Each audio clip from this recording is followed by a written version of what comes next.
What is up, everyone, and welcome back to some more Higurashi. In the previous recording session, I got a bit angry.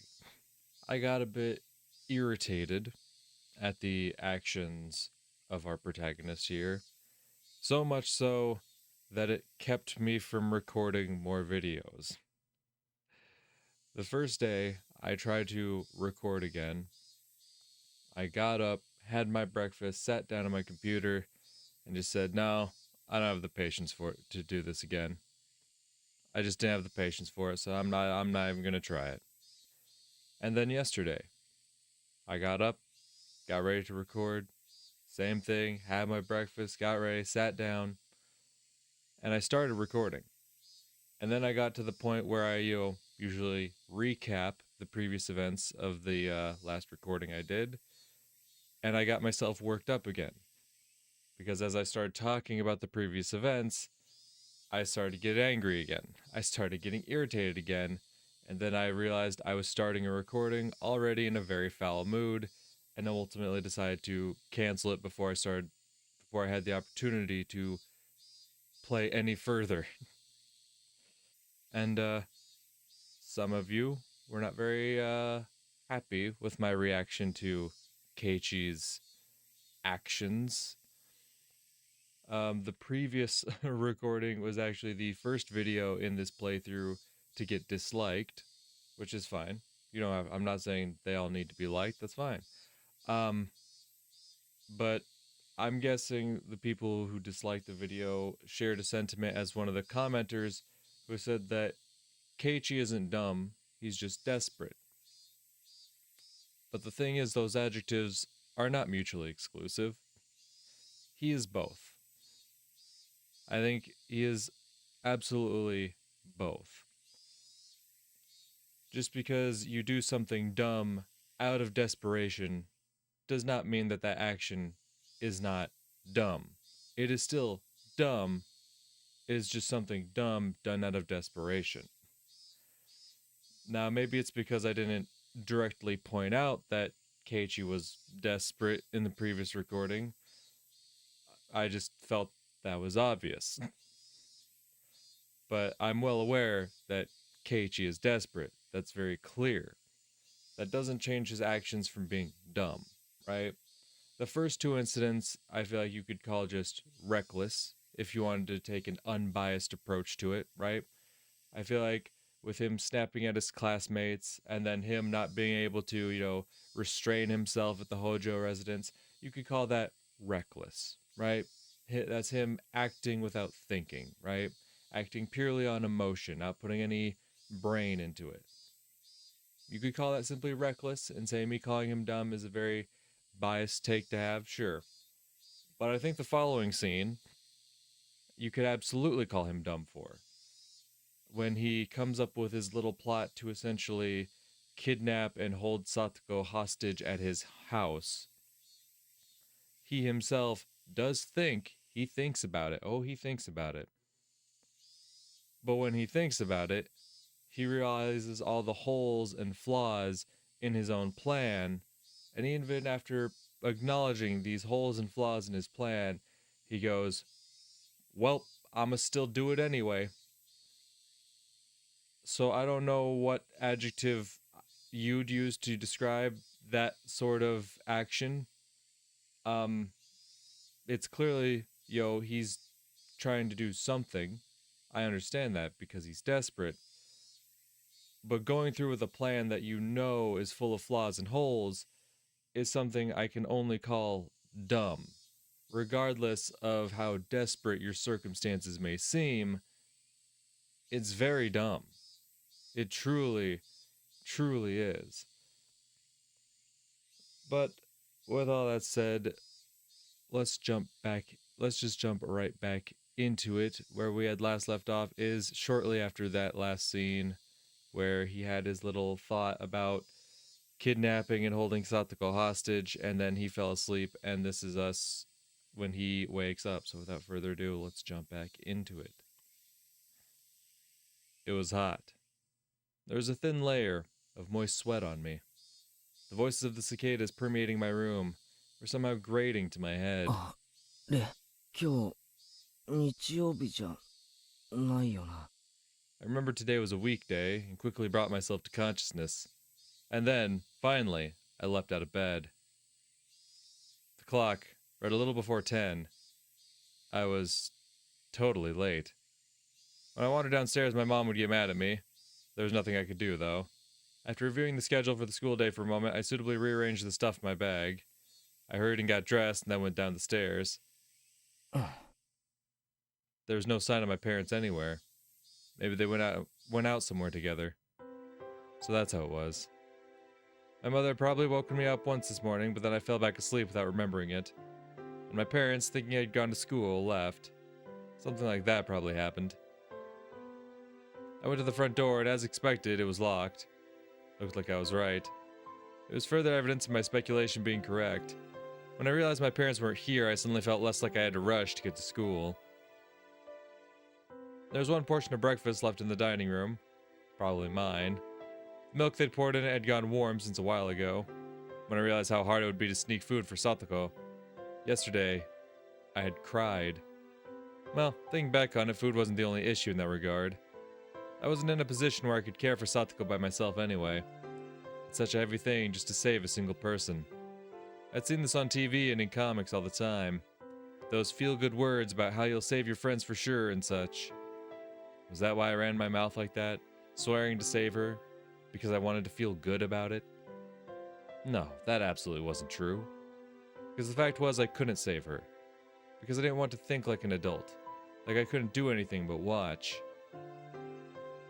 Had Satoko gone to school today? I immediately realized that was a meaningless question. Whether or not she did, there wouldn't be a change in the environment she'd been placed in. If I couldn't save her, and no one else could either, then we could only pray for a miracle. 俺たちは無力か。 With a vague goal of getting to school in mind, I sluggishly put on my shoes and stumbled out the front door. I'd only overslept by 2 or 3 hours, but the sunlight and air felt completely different from how they usually were in the morning. Well, of course they did. Once 10 o'clock came around, you could barely call it morning anymore. I didn't feel like walking the same old route to school. Why? Why? We already know you don't know your way around the village very well. So I didn't feel like walking this... whatever. I needed to ultimately end up there, but it was like, I want to choose the shortest route, the most proactive one to get to school. Put it in a more positive light, maybe I wanted some time to walk by myself and think. I mean, I get that. I do. But also, I know that you're not familiar with the village and you can easily get lost, but alright.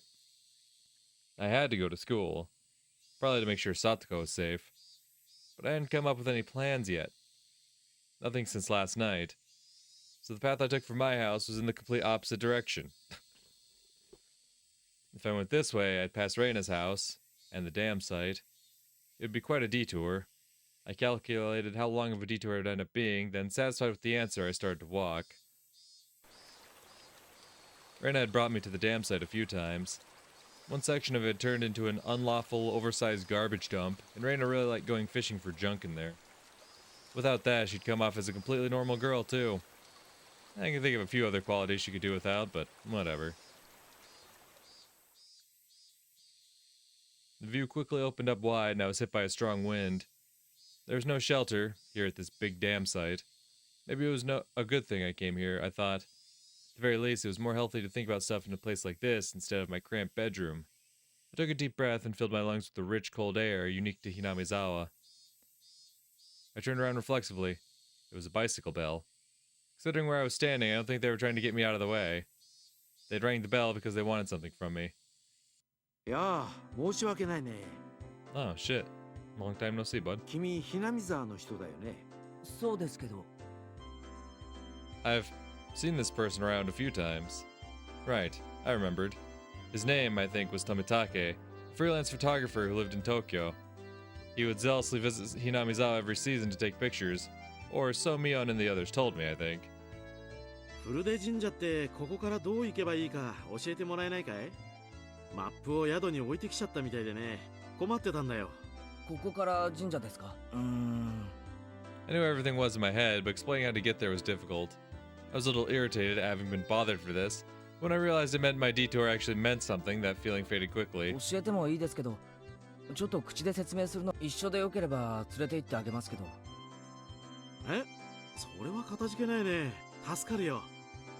あ、でも君の用事は？ Tomitaki-san finally appeared to have realized how strange it was for a student like me to be here at this time of day. I smoothly told him not to worry about it, then turned my back and started walking towards the Hurade shrine. Tomitaki-san hurried to turn his bike around and came after me. ごめんごめん、気にしないでくれよ。男には組織を離れて一匹狼になりたい時もあるんだからね。 What a free-minded freelancer. It was easier for me, too, that he was under that impression. 僕は富武、フリーカメラマンさ。専門は野鳥と風景。まだまだ無名だけどね。 It seemed absurd for him to introduce himself when I was just showing him to the shrine, but he gave me his name, so I need to give mine back. 前原圭一です。まあよろしく。圭一くんかい。よろしくね。 Seemed like a pretty silly man, but that felt kind of good considering I'd been suffocating with worry over Satoko all night. Along the way, Tomitaki-san spoke at length to me about how precious the nature in Hinamizawa was and how it was a treasure trove of rare wild birds, despite my not having asked. I wasn't interested in what he had to say, but he seemed to be enjoying himself, so I left him to it. この石段を上がれば神社の境内です。ありがとう。助かったよ。ああ、ちょっと遅刻しちゃったかな。 As Tomitaki-san mumbled to himself, he left his bicycle nearby and started to climb the stairs quickly. I didn't have a watch, but as far as my internal clock could guess, it was still a little late in the morning. School wasn't very far from here. Maybe I could kill a little more time until then. With that in mind, I went up the steps in pursuit of Tomitaki-san. When I reached the top of the long staircase, I arrived at the wide-open shrine grounds that were too grand-looking for this tiny village. Tomitaki-san. Oh, there he is. Looked like he was supposed to be meeting someone here. Then he got lost and ended up being late. He was bowing to a lady who must have been the person he was meeting. Shocker. That lady. I knew her. あら、前原くんじゃない。こんにちは。今日は学校はお休みかしら？あれ、なんだ、別にそんなつもりはないですよ。ただちょっと時間つぶしがしたかっただけです。あらあら、重役出勤とは優雅なものね。さすがは有名人。今から大物ぶりを発揮してること。What was I, a celebrity? Well, she did say my name out of nowhere anyway. I was oddly concerned about what she meant by famous. あら、私の名前はまだ思い出せない？高野美代さんだよ。Mio. I could remember talking. I was like, can I actually remember her first name? I knew it was an M, but I couldn't remember. 村の診療所に勤めてる。圭一くんは健康そうだから、あまり病院のお世話にはならないかな。せっかくお知り合いになれたんだから、今度病気か何かできたら、ちょっぴりだけサービスしてあげようかしらね。This lady named Takano-san. I kind of didn't remember her. Maybe we'd passed each other on the street a few times, but I was pretty sure this was the first time we'd talked. Well, this is Hinamizawa. Even if I don't know a person's name, it's not unusual for them to know mine. I glanced at Takano-san and saw she had a bag and a camera. ひょっとして二人とも写真仲間ですか？あ、それで待ち合わせを。仲間でなんてとんでもない。素人の私に二郎さんが優しく手ほどきをしてくださるだけなのよ。ねえ。そんなことないよ。高野さんは飲み込みが早いからね。本当さ。I couldn't tell which of them was ahead in the conversation. Well, they were certainly one couple you wouldn't get tired of watching. いよいよあさってが綿流しね。今年はいい写真が撮れるといいんだけど。明日の設営シーンからレンズに収めるつもりだよ。Oh, so the festival's around the corner, huh? Day after tomorrow. Okay, okay. So shit's about to start getting like real crazy. Good. I need it to start getting real crazy. I think that's kind of part of my issue about why I got as upset as I did in the previous video is because all the events that were going on were a lot more grounded in reality, and it was a subject matter I was all too familiar with. So it's something that, like, it's easier for me to get a bit more upset on. When shit's just getting wild and crazy, like, obviously I got no personal connection to people getting murdered in the name of a village curse. I got no... That's just some wild out there shit. That's something I can, like, really take a step back and just let it happen and just kind of accept it for what it is, you know? そういう準備風景からもお祭りの活力を捉えたいんだ。 Oh, I just remembered. There was some village festival called Watanagashi or something the day after tomorrow on Sunday. ひなみ沢の守り神お社様に感謝するため古い布団を積み重ねて供養するそんなお祭りでしたっけ？あら、ご名答。前原くん、引っ越してきたばかりにしては博識ね。そう。お社様に感謝するためのTakano smiled, somehow meaningfully, but didn't tell me what part of a festival to thank Oyashiro-sama needed to be laughed at. やれやれ。高野さんは。でも、どうだろうね、今年は。二度あることは三度ある。If it happens twice, it'll happen a third time. If you're referring to the curse, then this would be the fifth time. そしてもう4度あったのよ。Okay. 5度目がないと言える方が何の根拠もないと思うけれど。I knew what they meant by their whispered exchange. On the day of Watanagashi, a freak death always occurs, which people call Oyashiro-sama's curse, and a disappearance occurs that people call being demoned away. These strange events had happened 4 years running, and Watanagashi, rapidly approaching the day after tomorrow, marked the fifth. 村の旧敵にたたりをなす親し今年もあるとして、果たしてその矛を受けるのは誰になるだろうね。 God, we can only hope. あ、僕はここに来るたびにちゃんとお参りしてお賽銭を入れてる。僕じゃないことは確かだよ。あらそう。近年のお社様は異邦人には特に厳しいって話を。引っ越してきたばかりとはいえ、前原くんはちゃんとひなみ沢に住んでる村人だけど、二郎さんは毎年来るだけのただのよそ者。さーて、今年は見逃してもらえるかしら。ひどいな。Tomitake-san was the only one with a pained grin, but we were all smiling, me included. Oyashiro-sama, the one who used a curse to kill people involved with the dam construction project, one after the next. He killed the dam construction manager, killed Satoko's parents for supporting it, and the next year he even killed her aunt. If the demoning away was part of that curse, then you could add Satoshi to the list of victims. As I thought about it, I realized in the serial freak death incidents, the overwhelming majority had the last name Hojo. Half the deaths and disappearances had come from the Hojo family. The Hojo family lived here in Hinamizawa. Once again, don't make me start begging. Don't do anything to poor little Satoko. Hasn't she suffered enough, man? If you want to kill off the uncle, by all means, please, but don't do this. It's like, oh yeah, the second year they were both Hojos, and last year they were both Hojos. And then, oh, what a coincidence, this year there happened to be 2 Hojos in Hinamizawa. Like, don't do this to me. Don't do this to me. The Hojo family lived here in Hinamizawa.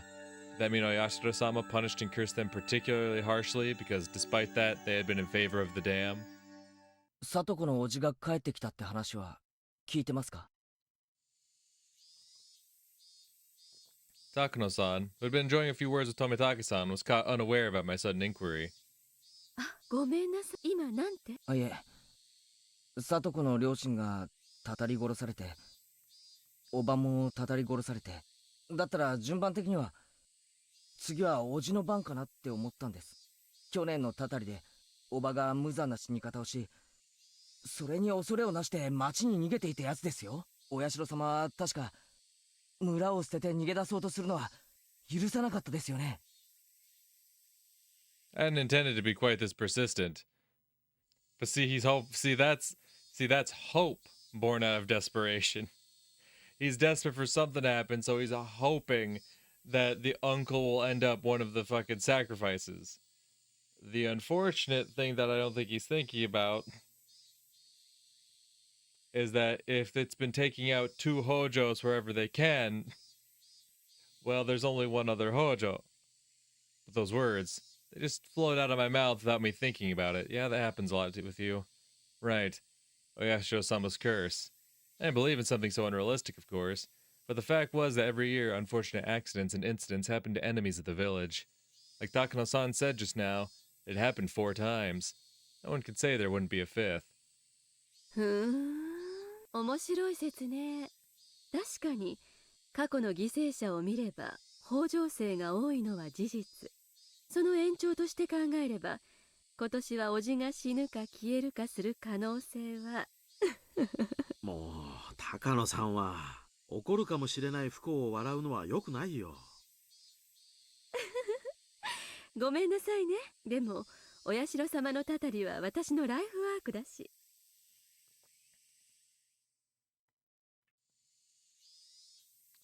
That's an interesting statement. That's an interesting statement. Like, I know she's done, like, all the research on it and whatnot. She has all the scrapbook notes, but, like, I'm not taking anything off the table, right? I'm not willing to say, like, who truly is and is not involved in things going on, right? Because, I mean, hell, with this chapter, they're starting to imply that, oh, Oishi has a hand in things, which I could believe. And even though Takano has ended up a victim several times over, well, no, not even several times over, in all of the chapters thus far, well, no, I say in all of the chapters thus far, it's been 2. But Takano has been a chapter, Jesus Christ. Takano has been a victim in 2 chapters now. The first one, she just disappeared, though, which typically means that she probably died as well. They just didn't, publicly dispose of her corpse in any way. But the second time, she was definitely dead for sure. So, like, it seems very unlikely. But the statement alone of Oyashiro-sama's curse is my life's work is just a very, like, eyebrow-raising statement. Like, there could be some deeper meaning to that statement. Doesn't necessarily mean there is, but there definitely could be. Takano-san gave off a mysterious, somehow intellectual impression, and her life's work was mysterious in its own right. She probably really liked inexplicable supernatural phenomena or something. 高野さんはお社様のたたりに詳しそうですね。どうでしょう。北条の帰ってきたおじがたたりに会う可能性は。あら何？そのおじさんを殺したくて仕方がないみたいね。そんなんじゃないです。どう神様の気まぐれ次第だからね。前原くん、サンタクロースの正体は知ってる？ My dad? Huh? I got a strange question all of a sudden. I couldn't immediately answer. It's my dad. Sometimes my mom, maybe. なーに？知らないの？パパよ。I called it. みんなの家のパパ。なんだ、そういう意味ですか。そりゃそうですよ。どんなものの正体だって最終的には人間です。だってここは人間しかいない世界なんですから。すべての現象は人間で解明できるはずです。It's almost like there's a reason she's making you say all that. I felt like I put that somewhat strangely, but Takano-san was not as dissatisfied with that reply as I might have あら、 guessed. その年齢のうちからそれに気づけるなんて。人間の世で起こる現象はすべて人間の都合で人間が起こす。では前原くん、今度はサンタクロースじゃなくてお社様のたたりの正体は何かわかるかしら？ Takano-san, took a step towards me and gazed into my eyes as she asked. Santa Claus is really the parents of every family's children. If lionizing that legend was a corporate tactic to try and profit during Christmas sales, then what was a Yashiro-sama really? と、あら、ここは人間しかいない世界だって。すべての現象は人間で解明できるって。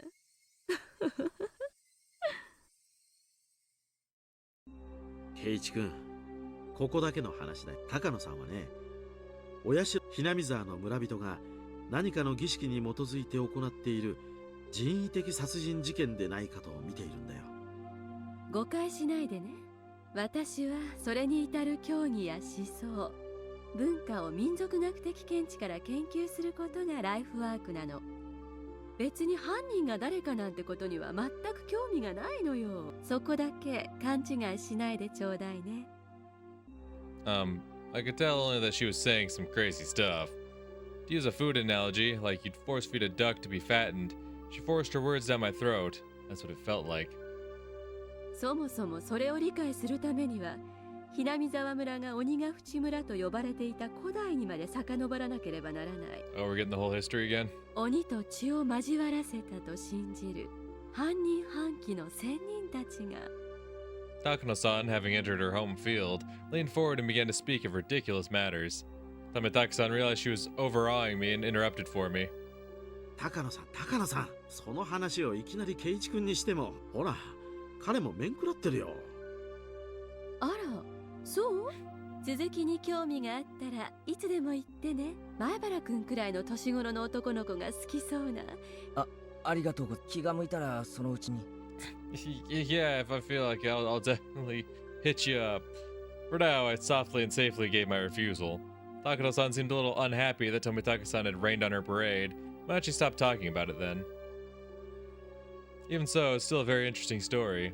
The Yashiro-sama's curse, which we thought of as strange freak deaths, were really homicides, perpetrated by people of the village. まあその常識的に考えればそうですよね。タタリなんかで人が死ぬはずない。誰かがタタリになぞらえて殺してるに決まってます。そうね。それが誰なのか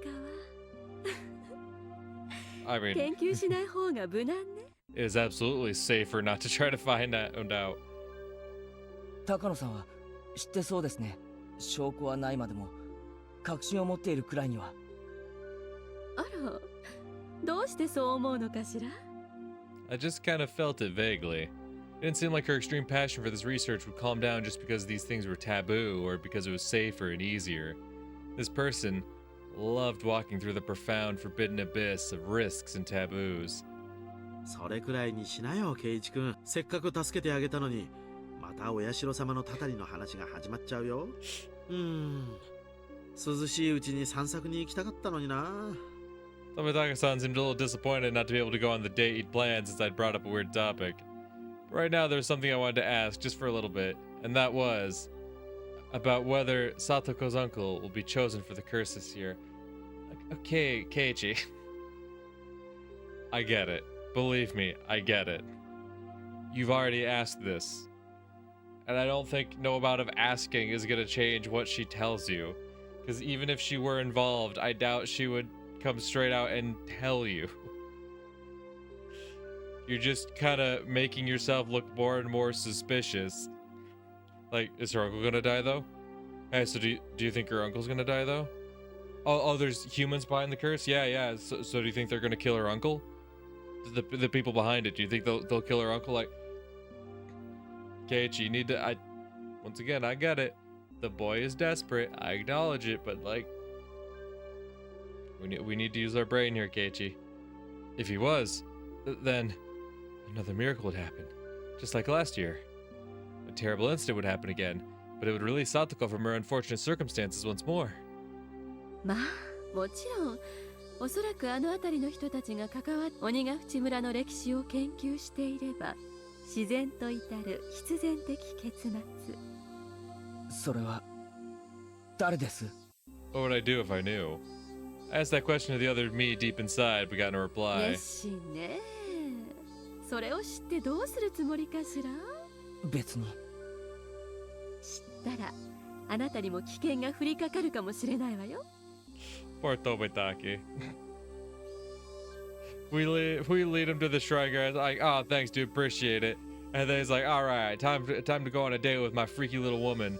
And then this kid shows up and just totally ruins it. And he's just, and every chance he's like, all right, I took us off topic. We should be fine. And oh, god damn it, now the kid's talking about it again. Son of a bitch. 5年目のたたりはあなただったりして。Takano-san, toying with taboo, gave a devilish, satisfied smile, as though nothing in the world would be more amusing. She was probably trying to tease me, but I didn't feel like going along with her little game one bit. 偉そうな能書きでもったいぶってますが、高野さんだってよくは分かってないみたいじゃないですか。I had felt a tinge of irritation at Takano-san's roundabout way of speaking. Those emotions escaped my mouth like water flowing through a strainer. Yeah, shocker. Even I was surprised how directly I had spoken about what I felt. And of course, I wasn't the only one taken aback. あら、言ってくれるわね。坊やなのに挑発までできるの？ Oh, if there's one thing he's great at is provoking people. 意外に野生的ね。嫌いじゃないわよ。そういうの。Takano-san's tongue poked out of her mouth, and I was convinced that it was long, thin, and split in the middle like a snake's. ならいいわ。教えてあげても。でも、教えてあげる前に3つ誓 Jesus, ってもらう 3わ。things. That's a lot of terms and conditions. 私が何を教えても後悔しない。私が言ったなんて絶対言わない。I gulped firmly and nodded. Tamatake-san made an exaggerated expression of distress, gave a dry, vague smile, and lit a cigarette. Yeah. God, I feel you, Tamatake. Man. There's times I wish I could just step to the side and let Keiichi do what the fuck ever, cause like man, this is some bullshit. I'm just gonna fucking go over here and smoke. Fuck this. Dude, that's the thing. Dude even tried. He did it because, for what, he saw us getting uncomfortable. Like, yeah, he probably wanted to get the conversation off the topic anyway.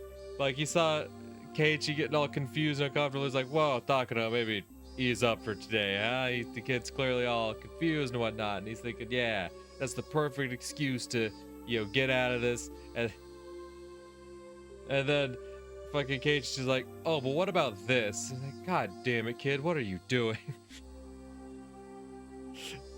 And now they're going on this big long tangent. He's just like, man, fuck, I'm just gonna light up. Y'all fucking let me know when you're done. Oh, I feel you, Tomitake. I feel you so hard, dude. 教えてください。タタリを下しているのは、タタる相手を選んでいるのは誰なんです？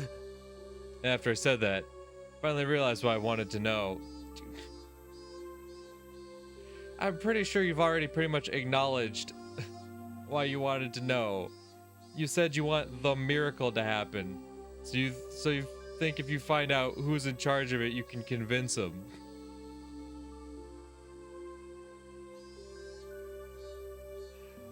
Oh, Keiichi. That boy just go around ruining people's day. He's so great at it.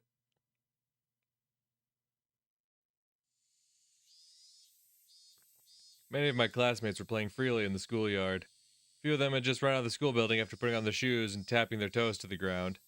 Looked like they had just finished eating lunch. From a time manipulating standpoint, I guess I succeeded. 前原さん、大丈夫なんですか？ A few girls noticed me and came running over. It's only natural they were worried. You'd think if someone wasn't there in the morning, they'd be out the rest of the day. まあ遅刻さ、気にしないでくれ。それより、里子は今日は来てるか？ Girls exchanged glances. Saw a thin shadow fall over their faces and knew the answer without needing to hear them reply. Satoko was absent today, too. When all was said and done, after being out 3 days, she'd only come back for 1. Now she was out again. Who knew if she would come tomorrow? うん。でも、里子ちゃんから風邪って言ってたよね。みんな家に帰ったらうがいをちゃんとしましょうって先生言ってました。 Wait a minute, Chie-sensei. That's a little too thick-headed, don't you think? You're a teacher, aren't you? Yeah, she's a teacher. Which is why she's not gonna tell everyone the truth as to why Satoko's not there. come on now. And also, whoa there, yo, kettle calling the pot black. Who the fuck are you calling thick-headed, dipshit? Why can't you be more sensitive and catch on to the fact that your pupil is sending out an SOS?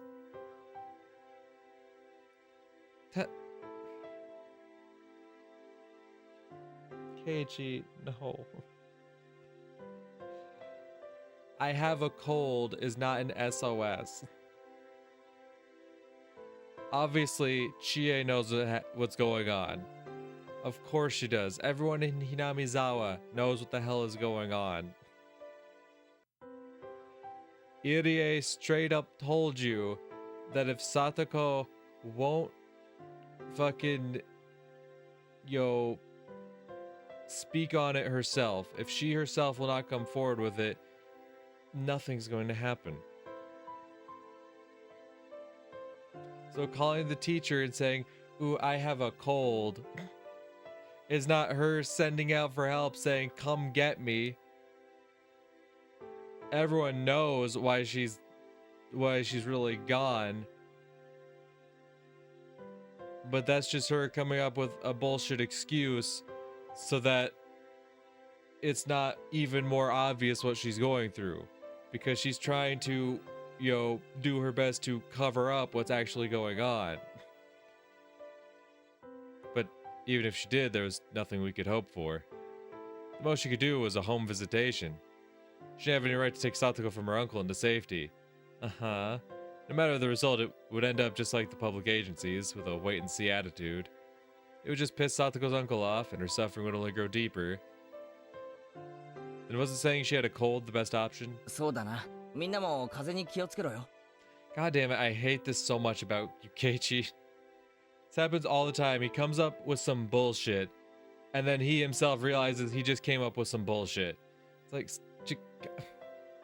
if you can think that quickly that oh hey, the teacher's actually doing the right thing, why not just say that off rip? I don't need to hear your first instinct thoughts. I don't. もう行っていいぜ。昼休みはまだ長いぞ。 Girls excitedly scattered in the schoolyard. ケイチく Reina was yelling out the classroom window, waving her hand. A moment later, Miona and Riki-chan poked their heads out too. ん。ケイチまでお休みしましたから。とてもでもよかった。顔色もそんなに悪くないし、とりあえず元気そう。 I felt a little uncomfortable with her saying that I didn't look sick, but I didn't care that much. どうしたの？寝坊？遅刻は遅刻だろ。それとも電車の事故で遅刻したとでも言えば。寝坊？ Miona was being a bit persistent. Was she going to put on her club president cap and scold me for being late? Well, maybe she didn't have it in it. She didn't have it in it. Jesus Christ. Well, maybe she didn't have it in for me, so I briefly stated that she was right. まだね、お弁当あるよ。みんなで食べよう。やっぱりね、ケイチくんがいないと盛り上がらないよね。さとこは休みなんだな。 Even Reina, feigning cheerfulness, couldn't stand to hear that, and her face darkened. 朝、電話があったらしいよ。風がぶり返したから、また休むってさ、長引くかもしれないって言ってた。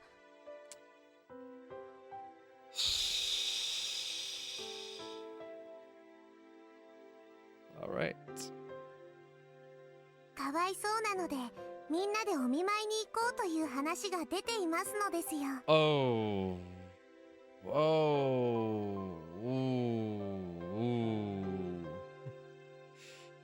Man, y'all got some good intentions. That's a terrible idea. 何言ってんだよ、リカちゃん。 Keiichi, goddammit. God damn it, Keiichi. I like, chances are you're coming from the same position I'm in, where I'm like, oh, that's a bad idea. Definitely don't do that. Or he's gonna step like, why are you smiley about it? Why are you trying to play this off like she's right? God, Keiichi.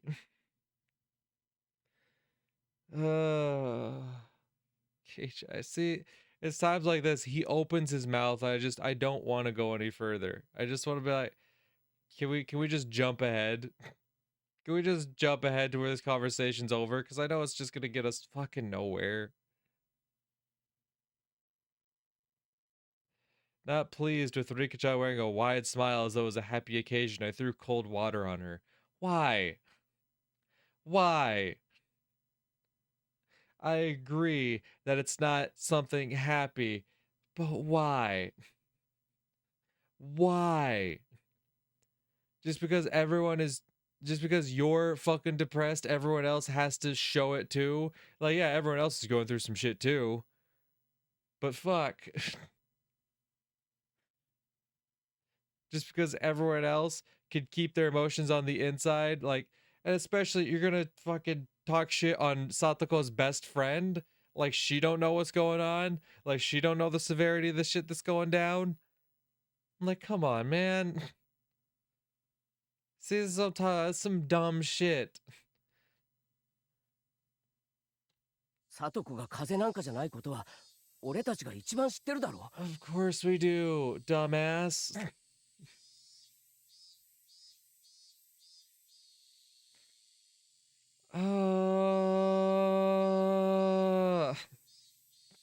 Damn it.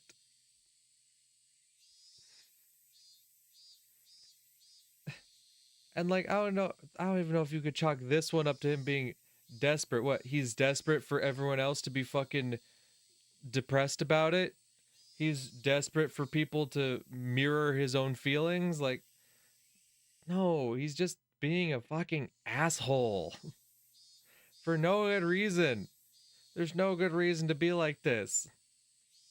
Once again, I can understand him being upset that's being taken lightly. There's no good goddamn reason to snap like this. Reina, I need you to step in again. I need you to step in again, like, immediately. Or hell, if Rika wants to snap at him, I think that'd be a fucking baller moment as well. Alright? He starts flying off the handle and then Rika locks in and gets serious. That's when you know shit got real. Actually, I'd love to see that. One of these two. Honestly, Mion would be a nice change too. As long as someone here steps in and is like, hey, asshole, knock it off. I would love that. I would love that. Gimme. たとえ冗談でも二度とそういう白々しいことを言うな。 See, who are you to fucking dictate that? Who are you to fucking dictate that? Don't ever tell a fib like that, even as a joke. Like, I get it. You think you've taken her position as her brother. I get that. You think you've taken up that position. The three people in this classroom know her so much better than you ever will. Like, what are we on about, man? Why are you acting like you're the fucking end-all be-all, that you are the person who fucking has the last say over anything in this situation? Like, I agree, it's not the best thing to joke about, but this reaction is totally unwarranted. 次は怒るからな。 Why? Why? What right do you have to get mad about what Rika, of all people, has to say regarding this matter? What leg do you have to stand on in comparison to fucking Rika, the person who actually lived with her for like the last year, who's been her best friend for God knows how long, who's like been the one that comes to school with her every day. They're practically inseparable, right? In the last two chapters, 9 times out of 10, if Rika's there, Satoko's there, and vice versa. When Satoko shows up, Rika's not too far behind. They are practically inseparable. And you think you have some higher authority to step in and be like, don't joke about this, lassie. You don't want to get me angry. Like, who the fuck are you? Reina, hit this man. Like, Rika and Mion chewing him out, that'd be nice. I still need someone to hit this man. I still need someone to once again put him in his fucking place. Which, Rika, if you want to put him in his fucking place, that'd be great. But Reina, please, I know you got them fucking fists. Throw hands. Knock some sense into this dumbass, please.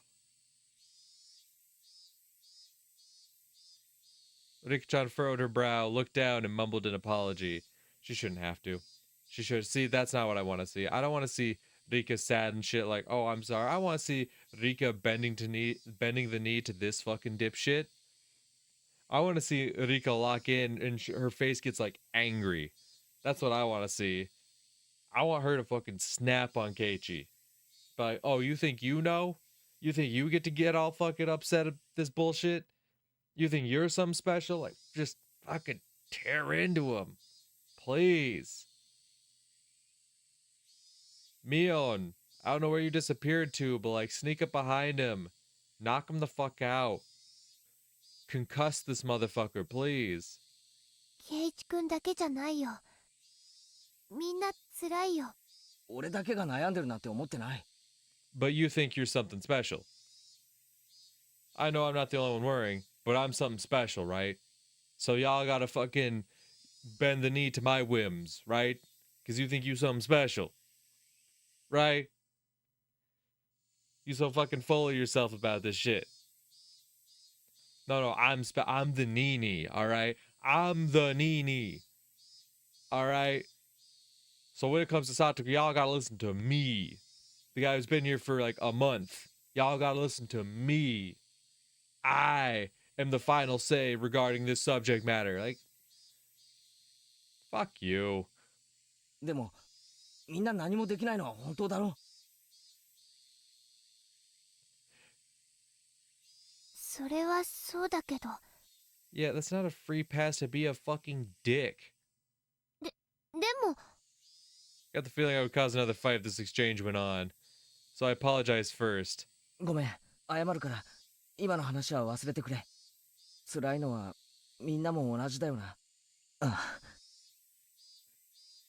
Oh yeah, now you have that fucking thought. God.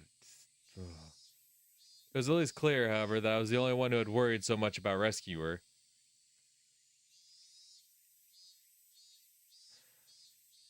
That's your fucking takeaway? You sit here like, I'm the only one who's thought about rescuing her? That's your takeaway from this situation. Rika makes a fucking joke. Rika tries to keep it lighthearted, and Reina steps in and is like, hey, it's hard on everyone, dude. You don't need to be so mean. And your takeaway is, clearly, I'm the only one putting a lot of thought into this. Clearly, I'm the only one who's thought about rescuing her. You are actually so fucking insufferable, dude. God damn. At the very least, everyone else probably got the normal amount of sleep last night. Oh my god, you suck. Yeah, I spent all night thinking about how I could kidnap her and hold her hostage in my house. Doesn't look like anyone else did that. Probably had good dreams, too. Such a fucking dick for no reason. For no reason. Just being a fucking asshole to everyone. For no reason. Just because life's not going your way right now.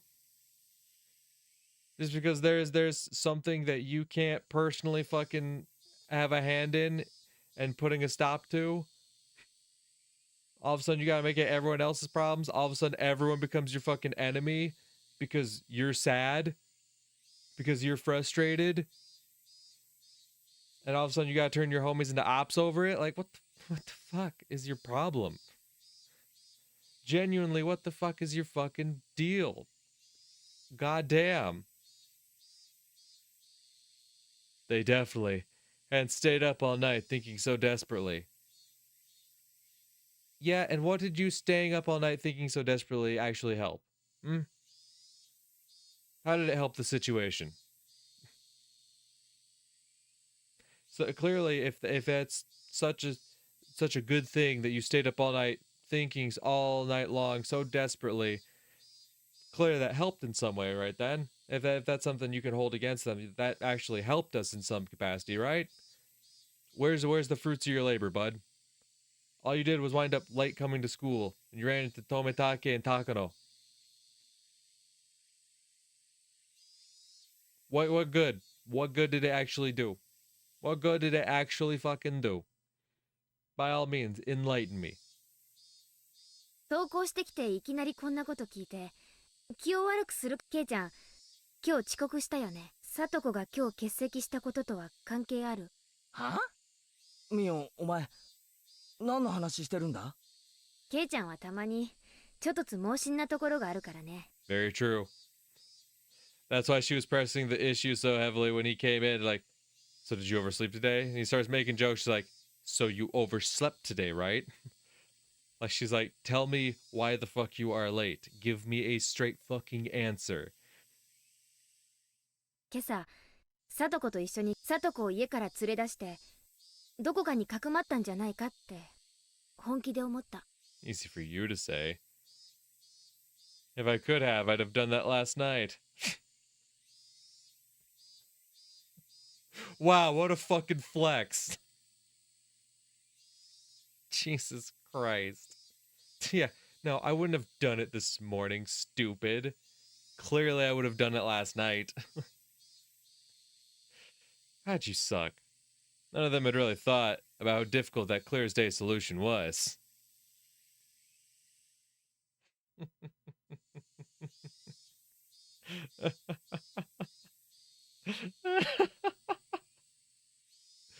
God, it is almost laughable. What a fucking idiot this dude is. What a fucking genuine dipshit. I was up thinking all night, thinking until the night was brightening.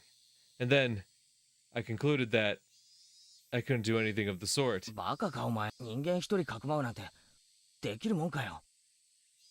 そうだね、ごめん。気を悪くしたなら謝るよ。別にいいよ。それより飯にしようぜ。腹が減ってんだ。Took my bento box out of my bag. Everyone moved to make a spot for me to sit. 前原くん、今来たんですか？ Just as I was about to stick my chopsticks in, Chie-sensei came along. あ、はい。遅刻してすみません。寝坊しまして。What the heck? Even the teacher was giving me that strange look. Yeah, no shit. It's almost like everyone's kind of caught on to your fucking antics. お弁当を食べたら、委員長と前原くんは職員室に来てください。ちょっとお話がありますので。 Probably about Satoko, I thought. Since I left it at that, I went back into the hallway. 弁当を食うまでもないだ。行こうぜ、ミオ。うん、そうだね。Ian and I exchanged looks, nodded to each other, and got up. さとこちゃんの話だろう No ね。 doubt about it. They were saying she had a cold, but everyone in class knew the truth. And I'd think that would have reached the teacher's ears by now. 僕がずっととぼけるので、僕に聞くのをやめたのでしょう。 Revealing the truth to the teacher would only worsen the situation. Was that why she hadn't said anything? Or was it because she was Satoko's friend and knew that she was trying to endure the trial of her uncle's abuse in order to get her brother to come home? どうする？今のうちに私たちなりの統一見解を出した方が。リカちゃんはどうしたい？Satoko's closest and best friend was Rika-chan. However much I pretended to be her Nini, it didn't come close to the amount of time they'd spent together. Well, I'm glad you realize that now. So I felt like her opinion should be held in the highest regard. 俺はサトコがどうしておじにいじめられてるのを耐えてるか知ってる。 Everyone looked startled and turned to me. 昔のサトコはいじめられると、でも結局サトコは思ってる。誰に聞いたのかな？監督か。 I nodded サ quietly. トコはおじのいじめに耐えれば兄が帰ってくると信じることによって、でもそんな思い込みとサトコには悪いが、それが現実だ。 Everyone hung their heads. Everyone was thinking the same thing. サトコは多分誰の助けも喜ばない。自分一人の力で耐え忍びたいと思ってる。でもそれを尊重してやるのが果たして正しいだろうか。That is the problem. Cause like that's the thing I've witnessed, like, in real life as well. Like, not even just when it comes to like these childhood cases, right? But like even just domestic abuse in general, like, a guy's beating on his girlfriend or wife or whatnot. I know someone who's stayed with an abusive husband all their life, even though people have tried multiple times to like get her out of there, right? People have tried multiple times to get her away from him, but she always ends up going right back to him. For whatever reason. I don't know. But the point being is you can't really save someone who doesn't want to be saved. You can't pull someone out of it if they're going to run right back into it. So if they themselves don't want to leave, if they themselves don't want to walk away from that situation, nothing you can do is ever going to really change that, short of your terrible idea of kidnapping her. 俺は思わない。一時サトコに恨まれることになろうと、サトコの意志に関わらず助けるべき時があると思う。See, that's the thing. Saving her against her will won't actually save her in the long run. It won't actually do as much help as you think it will, is the unfortunate reality of it. Right? You can step in and you can pull them away. Right? Hell, you can even cross the line and take out her uncle yourself. If you really want to fucking go all the way with it, if you really want to save her no matter what, you can cross that line. But ultimately, that's not going to save them. Because if you do that, in Satoko's case, she will think she has failed. I think it'll be less that she will hate you. Maybe in like the short term, right? She will hate you. But I think over the long term, she's going to end up hating herself more than anything. She's always going to think that she wasn't strong enough to endure it or whatnot. Not that I'm saying that's the right way to think about it, but that's just the way she's going to think about it. And it could have a very negative side effect later down the road if we think about it hard enough. 俺はそれが今じゃないかと思ってる。I told them all about what I saw and how I felt when I went to Satoko's house yesterday. 圭一君は話すべきだと思ってるってこと。もちろん公的機関への通報でサトコが保護されるのが確定してからだ。その確認のないうちはサトコをかえって危険にさらすこともありえるからな。難しいね。先生との会話の中でその確約ってのが取れるわけ？ I had no confidence, but we had to try. Meanwhile, Riki-chan had her hand raised for a while, as if asking for an opportunity to speak. 圭一に任せますです。いいのかい？リカ。圭一はここにいる誰よりもサトコのことを考えていますです。その圭一が話すべき時だと判断したなら。ありがとう。ミオンもレナもそれでいいか？ Mion seemed to hesitate, not knowing if she should agree. But when she saw Reina's firm nod, she made up her mind and did the same. よし、行くぞ、ミオン。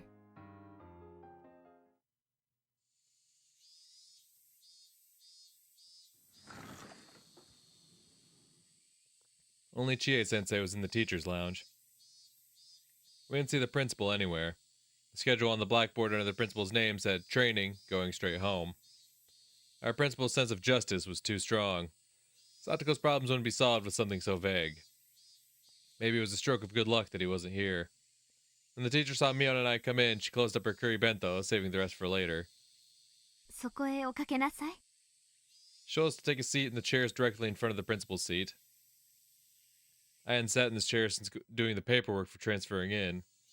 The two of us sat there uncomfortably before the teacher walked over, carrying a notebook and a ballpoint pen, and sat in front of us. 前原くん、今日は午前中お休みでしたけど。すみません、寝坊です。本当。先生に嘘言っても。She narrowed her eyes at me in suspicion. Now I was sure of it. She wanted to talk about Satoko. まず、二人とも知ってると思いますけど、お友達の北条さんがここしばらくお休みしてますね。Neither Mio nor I had anything to say in response. But the teacher proceeded, not minding. 何か知っていますか？クラスで良くない噂をしている人たちがいます。Mio looked down and remained silent as though she were being lectured. She sent me a quick glance. Everyone had made up their minds. They'd be leaving things to me. Oh, God. 委員長？ No. Fuck, that's such a terrible idea. I would never want to leave anything to Keiichi, quite honestly. Like, I get it. Rika is the one who said we should, alright?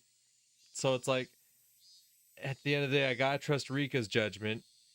Because as Keiichi himself even acknowledged, no one understands Satoko better.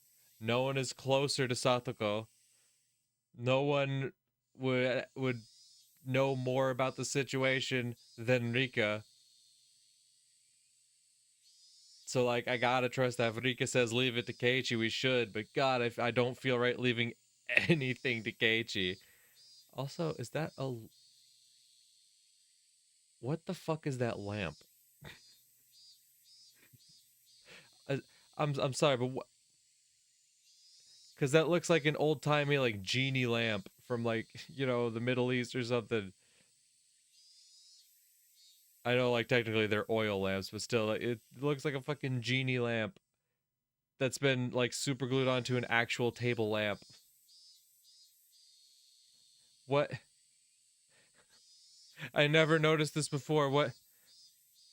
Because if you look over at the lamp on her right side, that's just a regular-ass lamp. What? What's this? Why? Does the principal or Chie have a genie we don't know about? They still got an extra wish they're banking on? Hey, Chie, if you got a wish, or the principal, if you know that principal's holding on to a wish that genie's got in store, like, I think now's the time to use it. 前原くんも。先生は別に怒ってるんじゃありませんよ。もしも知っていたら教えてほしいとお願いしているだけです。先生、先にこっちから質問してもいいですか？ She must not have anticipated that response. She looked surprised. クラス中で聡子のどんな噂が飛び交ってるかは知りません。仮にその噂が真実だったとして、先生はどうするつもりですか？どうするもこうするも、その話が本当なら放っておけません。放っておけないって、具体的にはどう放っておけないんですか？ What would you do? He's cooking here. Like, yeah, you do something. Okay, specifically, what would you do? Essentially, that's like essentially the same, like, kind of drilling that Reina did to him before. It's like, okay, what are you going to do? You're going to step in and do something? What are you going to do? If you have all the answers, what's the solution? Sensei's eyebrows shot up. Maybe I said it like I was trying to pick a fight. 前原くん、先生は真面目に先生こそ、俺はすごく真面目な話をまず答えてください。真実だったとして、どう放っておけないんです？ Sensei took a few deep breaths and began to speak slowly. 状況を確かめるために。おじに怒鳴りつけられて、おい、まあいいや。仮におじと聡子に会えたとします。それでそしてその事実が確認できた。指導って曖昧。具体的には何をするんですか？ Even despite my tone being so provocative, Chie-sensei bit back her emotions and listened calmly. I thought then that she was a good teacher. Chie-sensei really did have her students' best interests at heart. But she didn't have the power or the authority to save Satoko. If she let her sense of justice run away with her, the situation could get more complex. Sensei folded her arms, and for a few moments she closed her eyes as though mentally concentrating. When they opened again, there was a strictness in her eyes I'd never seen before. 児童福祉法というこの法律で児童に対する虐待らしいですね。それで沖宮の生活相談所へ通報。さっき前原君はこの相談所の職員は必要に応じて恫喝には絶対に屈します。その福祉士というお役所の人は連絡して書類で申請して何日後に助けに来てくれるんです。即日です。彼らの仕事は児童の安全を緊急に保護することですから。知ってますよ。緊急性があると判断された場合認められなかったら先生と同じ指導をして様子見をするんですよね。見てるだけ。聡子のおじの機嫌を悪くして聡子をその場に残したまま。それケイちゃん、ちょっと言い過ぎ。嘘はついてないだろ。去年だか一昨年だかに児童相談所が来た時がまさにそうだったんだろう。その結果どうなった？俺よりもミオンや先生の方がよっぽどよく知ってるだろうが。Hey, buddy. I like the way you started. You see, your emotions are coming out. You're getting angry. Dial it down. I know that's a bit of the pot calling the kettle black, for me telling you not to get angry, but like, especially how many times I get angry at you specifically, but like that, you're gonna have to turn that dial down, bud. You're gonna have to turn that dial down. Chie clearly wants to do something, so I don't think, blaming society's problems on Chie is gonna help you any, so maybe we just take that dial, we just turn it down a little bit, I had said too much. I didn't need Mio to tell me that. I was talking crazy and itching for a fight. I was supposed to be telling her about the situation only after I was sure we could save Satoko, but I basically told her everything right from the start. Chie-sensei looked at the clock, stood up and picked up the phone at the principal's seat. もしもし、内線の3455をお願いします。いいの？ケイちゃん、本当に大丈夫かな？ It was too late. Damn, I didn't even think about that either. Like, he pretty much just, he did just spell it out exactly what's going on. He got so angry that he couldn't get an answer that he just straight up told her everything that's happening. Because of course he did. Of course he let his emotions get the better of him and his plan totally fell apart. This is why we don't leave shit to Keiichi. This is why we don't leave shit to Keiichi. He's the one who's been thinking about Satoko the most. That doesn't mean he's the best to take charge in any situation. He is not a calm, level-headed person who's gonna do the right thing, even if he wants to do the right thing. Keiichi is the biggest dumbass in Hinamizawa that I know. I think even his underlings, Tomita and Okamura, have more brains in their head than he does. And name any character, name any fucking character that we've met thus far, and I will say they have more brains in their skull than Keiichi does. Anyone. The two young girls, Rika and Satoko, absolutely. Rika's smart as hell. We know that from the jump. And Satoko, Satoko's actually very, very good at keeping her emotions in check. As we can tell, given her situation, like, she definitely lets it show on her face every now and again when she's, like, really emotional. And, like, not even something as severe as this, right? But, like, earlier I think it was in this chapter, right? Like, when Keiichi brings the bento to, like, to their little competition because they said he couldn't cook, right? But it was all food that Satoko made, and she's, like, sitting there, trying to also rag on the food, like, yeah, that food sucks, right? But, like, you could tell she's, like, kind of getting a little emotional over it. We know, like, if it's something she's, like, really got a lot of emotions for, she might let it show a little bit. And, like, even when we visited her house, you could see, like, how pained her expressions were and whatnot. But despite all that, she can still, like, keep her emotions in check, typically.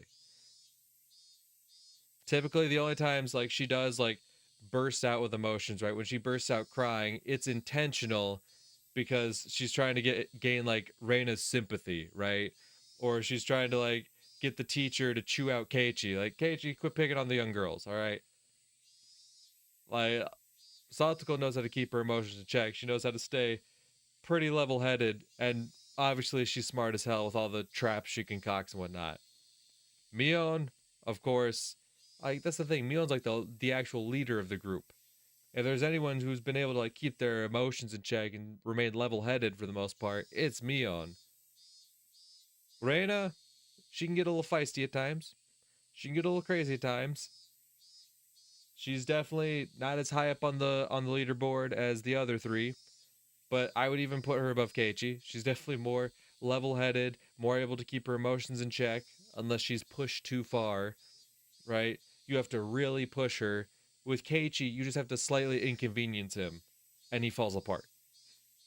The moment he is slightly inconvenienced, because, oh, Chie is not giving me an exact plan of action, I'm going to snap and just fold and crumble, and the whole plan falls apart.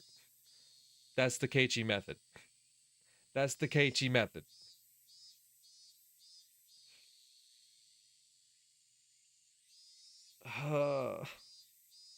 I hate this boy. The die had been cast. Now we could only pray.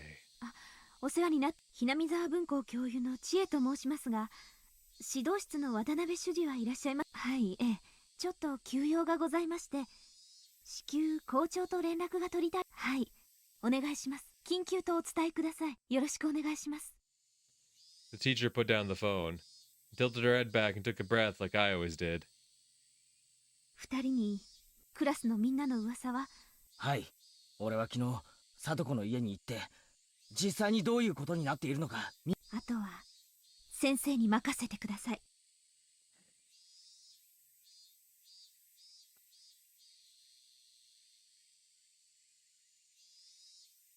Man, the festival ain't even started yet. The festival ain't even started yet. It's the day after tomorrow, which means there's going to be a whole day in between now and the festival when something's supposed to happen, right? If this were the day before the festival, I would think like, oh, that man's going to get murked. For sure. But now there's going to be at least a whole day where we have to deal with the after effects of what happened before the festival comes around. And like, man, I don't want to see Satoko like that, man. I don't want Satoko being in this situation. It just sucks. 聡子ちゃんはきっと先生が何とかします。なんとか？いい加減なことを言わないでください。 Keiichi, shut the fuck up. Your plan already fell apart. You don't get to be mad. なんとかじゃない。絶対でなければならない。もしもまた様子見なんてことになったら、先生はどう責任を取るつもりですか？ While I was yelling, the phone rang. Chie-sensei snatched the receiver up first. もしもし。あ、研修中。はい。実は例の北条聡子さんの件。はい。Sensei waved us away, telling us we could leave now. Mion went to leave, but I held my ground. Keiichi! Keiichi! Enough! Enough is enough. My guy, come the fuck on. The teacher waved us away. I'm a bad boy, though. I don't listen to the teacher. I held my ground because I'm gonna be the big man.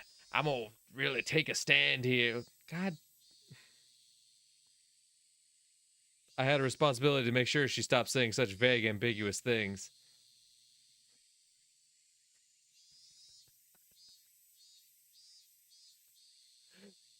What? Oh, fuck, dude. I have a responsibility.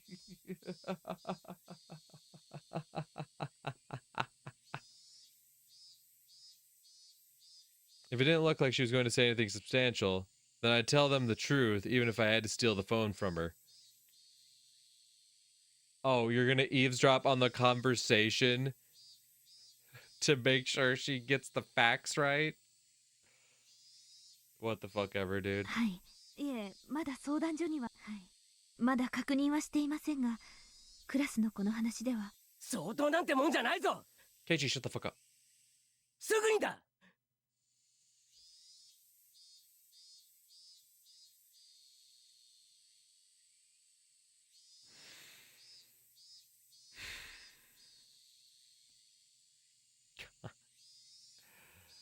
Oh my god, this kid is fucking insufferable. Do something about it. That's what she's trying to do. She's trying to do something. It's not just pretty bad. Okay, what details did you actually give her? What details did you actually give her other than you yourself essentially said, I went to her house and it was pretty bad? Like, you didn't give her any details. So what the fuck do you expect her to say? It's not just pretty bad. Okay, then give her some fucking details then, pussy boy. You want her to go into detail about what's going on, give her some fucking details since you know so much. Since clearly she's getting the story wrong after, what you've told her, by all means, give her all the fucking details. 今すぐ何とかしろ。通報するならどこへだっていい。でもな、もしもただじゃ済まさないからな。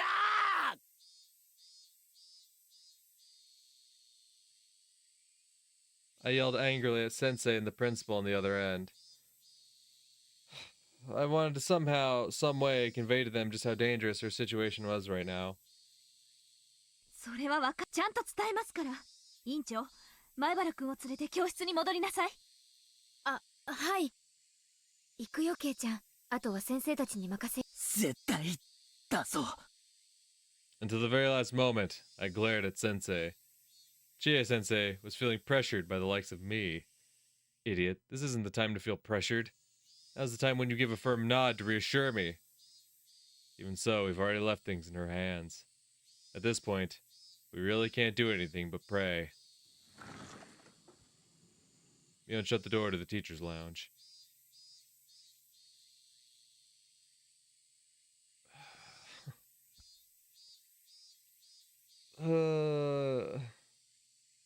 God, Keiichi. Like, I understand why he is so emotional. I understand where his desperation comes from. I do. But god damn it. This boy's emotions get the better of him 11 times out of 10. And it is so irritating. Article. Oh boy, what's the article? Article 2, Definition of Child Abuse. The term child abuse means the following acts committed by a custodian, meaning a person who exercises parental authority, a guardian of a minor, or other person who is currently engaged in the custody of a child. Hereinafter, the same shall apply. Against a child, meaning a person who is under 18 years of age. Hereinafter, the same shall apply. 1. Assault the child in a manner that will cause or is likely to cause external injury on the body of a child. 2. Engage in indecency against the child or cause the child to engage in indecency. 3. Substantially reduce the amount of food for the child or abandon and neglect the child for a long time period in a manner that may interfere with normal development of the child mentally or physically, or otherwise materially fail to perform the duty of a custodian. Or 4. Speak or behave in a manner that would be significantly traumatic to the child. Article 3. Prohibition of child abuse. No person shall abuse a child. Act number 82 of 2000. Authored by the Minister of Health and Welfare. Yes, there are strict definitions of what is child abuse. The problem is, there has to be veritable proof of it. Now, obviously, Keiichi said that Satoko had plenty of bruises on her hands, her legs, so on and so forth. He saw the bruises. The problem is, if there's no proof linking the bruises to the uncle, well then they don't have proof. If there's no proof that he hasn't been feeding her, well then they don't have proof to act. If there's no proof that he's said, that he's been verbally abusive towards her, well then they have no proof to act. Now the only thing that could truly help connect the bruises to the uncle is if Satoko herself comes forth and says, yes, these bruises came from my uncle. But we already know that won't happen. That's the problem in cases like these, is proof. They need proof to take action.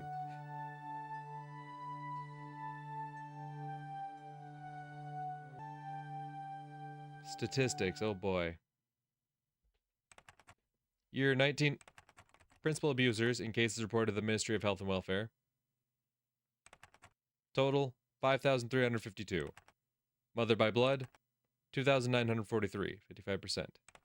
Mother not by blood, 203, 3.8%. Father by blood, 1,445, 27%. Interesting. Father not by blood, 489, 9.1%. Year 19. Instances by type of abuse in cases reported to the Ministry of Health and Welfare. That's interesting. I wonder if these are like based on actual statistics that like maybe Rikshi pulled from when he was writing this. That's interesting because obviously this is based on what's actually been reported, right? And there's definitely like in the case of male abusers, right? Especially specifically if we look at Satoko's case, there's a lot more fear of retaliation when it comes to male abusers. But it's surprising that it's like a vast majority. Well, no. There's definitely abusive mothers for sure. It's interesting. Because like the immediate thought, and maybe it's just because America is a lot different. Well, I mean, obviously, as a blanket statement, America is a lot different than Japan. But as far as these statistics go, because I feel like my brain immediately thinks like male abusers are more common, but maybe I'm just putting my own situation into this.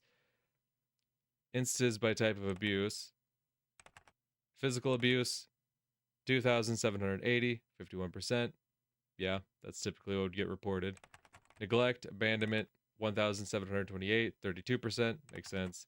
Psychological abuse, 458, 8.6%. Forbidden from going to school, 75, 1.4%. Sexual violence, 311, 5.8%. Don't do this to me, game. Don't do this to me, game. You cannot show me a picture of sad Satoko, and then when the word sexual violence come up, the fucking music starts playing. This is the exact fucking thing I was terrified of. Don't you do this to me.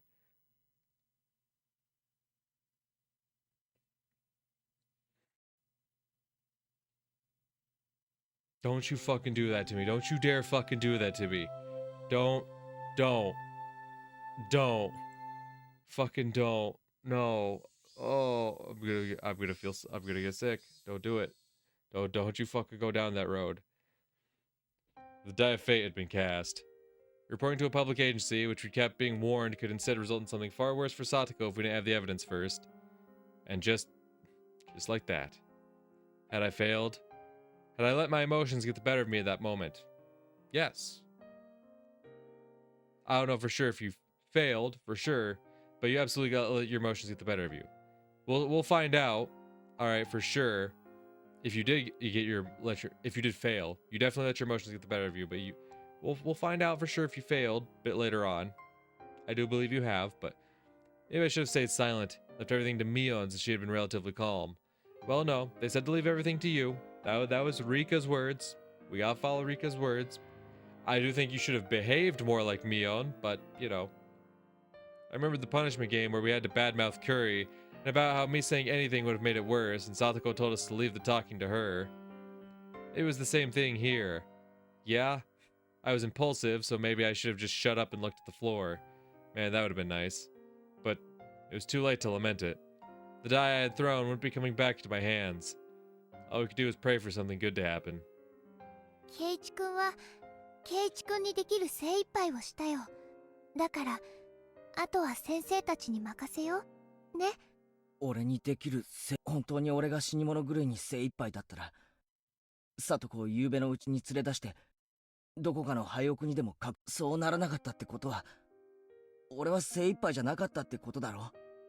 もう考えるのはよそ。圭一君、少し根を詰めすぎだよ。 That's what I'm saying. そんな調子じゃ圭一君まで倒れちゃう。 Like, eventually you need to realize there's nothing that you yourself can do in the immediate moment, and you just need to stop, hounding yourself on it. Just leave me alone. I left her with those words and just stared lazily up at the ceiling. I wondered if I really got Chie-sensei to understand. Will the public agency intervene and solve everything within the day? Will they acknowledge the abuse and guarantee your safety? After lunch break, our afternoon classes were mostly self-study. The teacher came back to the classroom occasionally, but then the phone in the lounge would ring and she'd have a long conversation with the caller. Everyone in class got the feeling they knew what those phone calls were about. Sensei came trotting back into the classroom. 今日は何度も電話で。では今日はこれでおしまいにし。委員長、号令。起立。 It looked to me like Sensei had been wearing a dark expression ever since after lunch break. It wasn't a very relieving expression. It wouldn't be. Even if Sensei 100% understood the situation and passionately explained it to the other person. At the end, the Child Consultation Center, as a public agency, would be the ones to decide whether to get her to safety. Sensei understood that as well as us. That's why she looks so unreliable right now.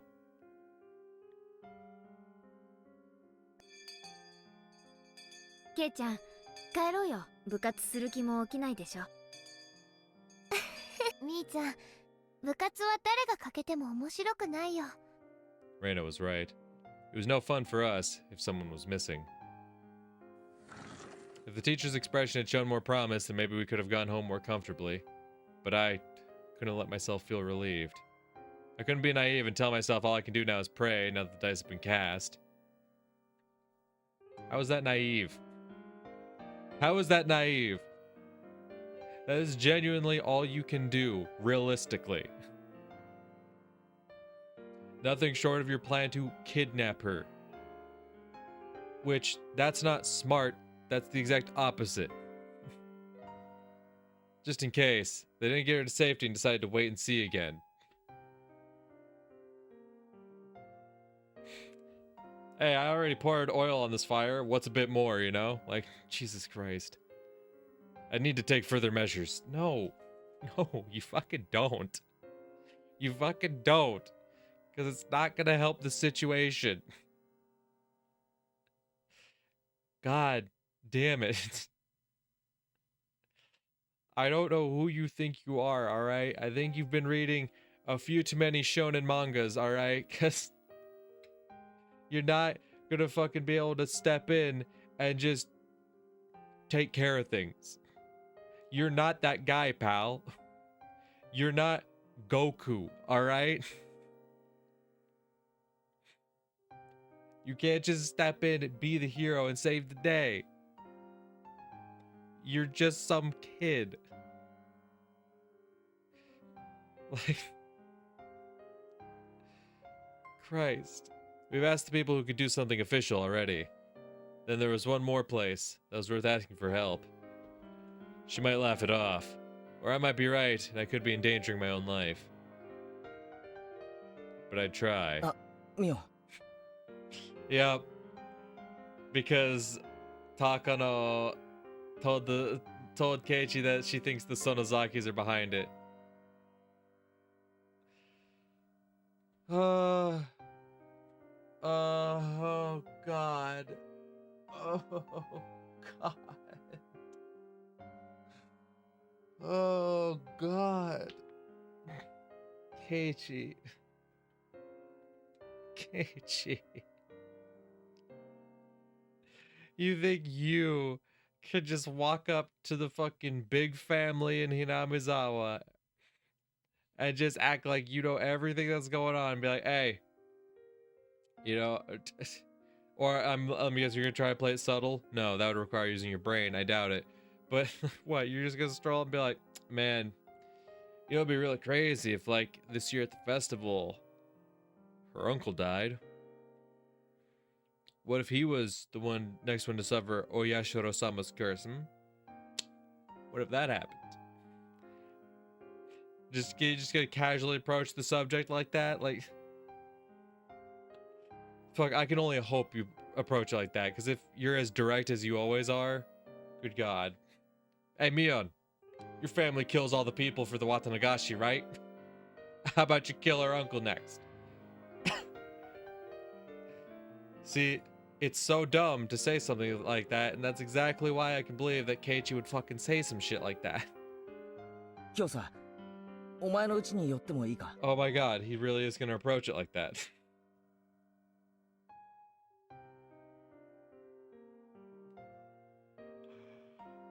Keiichi!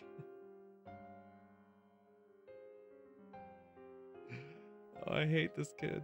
お前、漫画かなり少しまとめ狩りしたいんだけどな。いいけど。 There was an ominous meaning behind my words, so Mion realized what I really meant right away. I wanted to talk about something alone.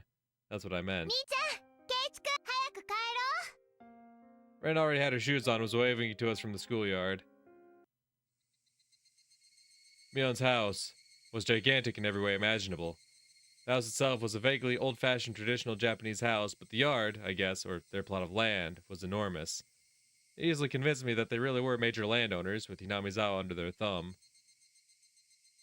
Mion brought me through the guest room, and a servant brought us some tea. へえ、さすが金持ちだな。お手伝いさんなんか雇ってるのかよ。私とバッチャしか住んでない。私だけじゃやってけないよ。 The servant left, telling us it was 5 o'clock, then withdrew with soft footsteps. 週に2、3回ね。バッチャの世話とか掃除の手伝いで来てくれてる。3、4人がローテーションで入ってくれてるんで、大抵毎日誰かがいてくれるよ。夕方までだけどね。あ、宴会とかがあって人手が欲しい時には別途に呼んでるんだけどさ。If you had the money to hire all these people, then just take Satoko in. I glared at her as I thought that. Mion seemed to catch on immediately. いいよ。金の問題じゃないことは分かってるからな。先に言っとくけど、私に自由にできるお金は全くないんだからね。そこだけは誤解しないでほしい。Kind of looked like I was bullying her. Mion had been apologizing to me a lot lately. Was Mion the sort of person who would do that this much? Or it was just that I've been looking so grim lately. でさ、何？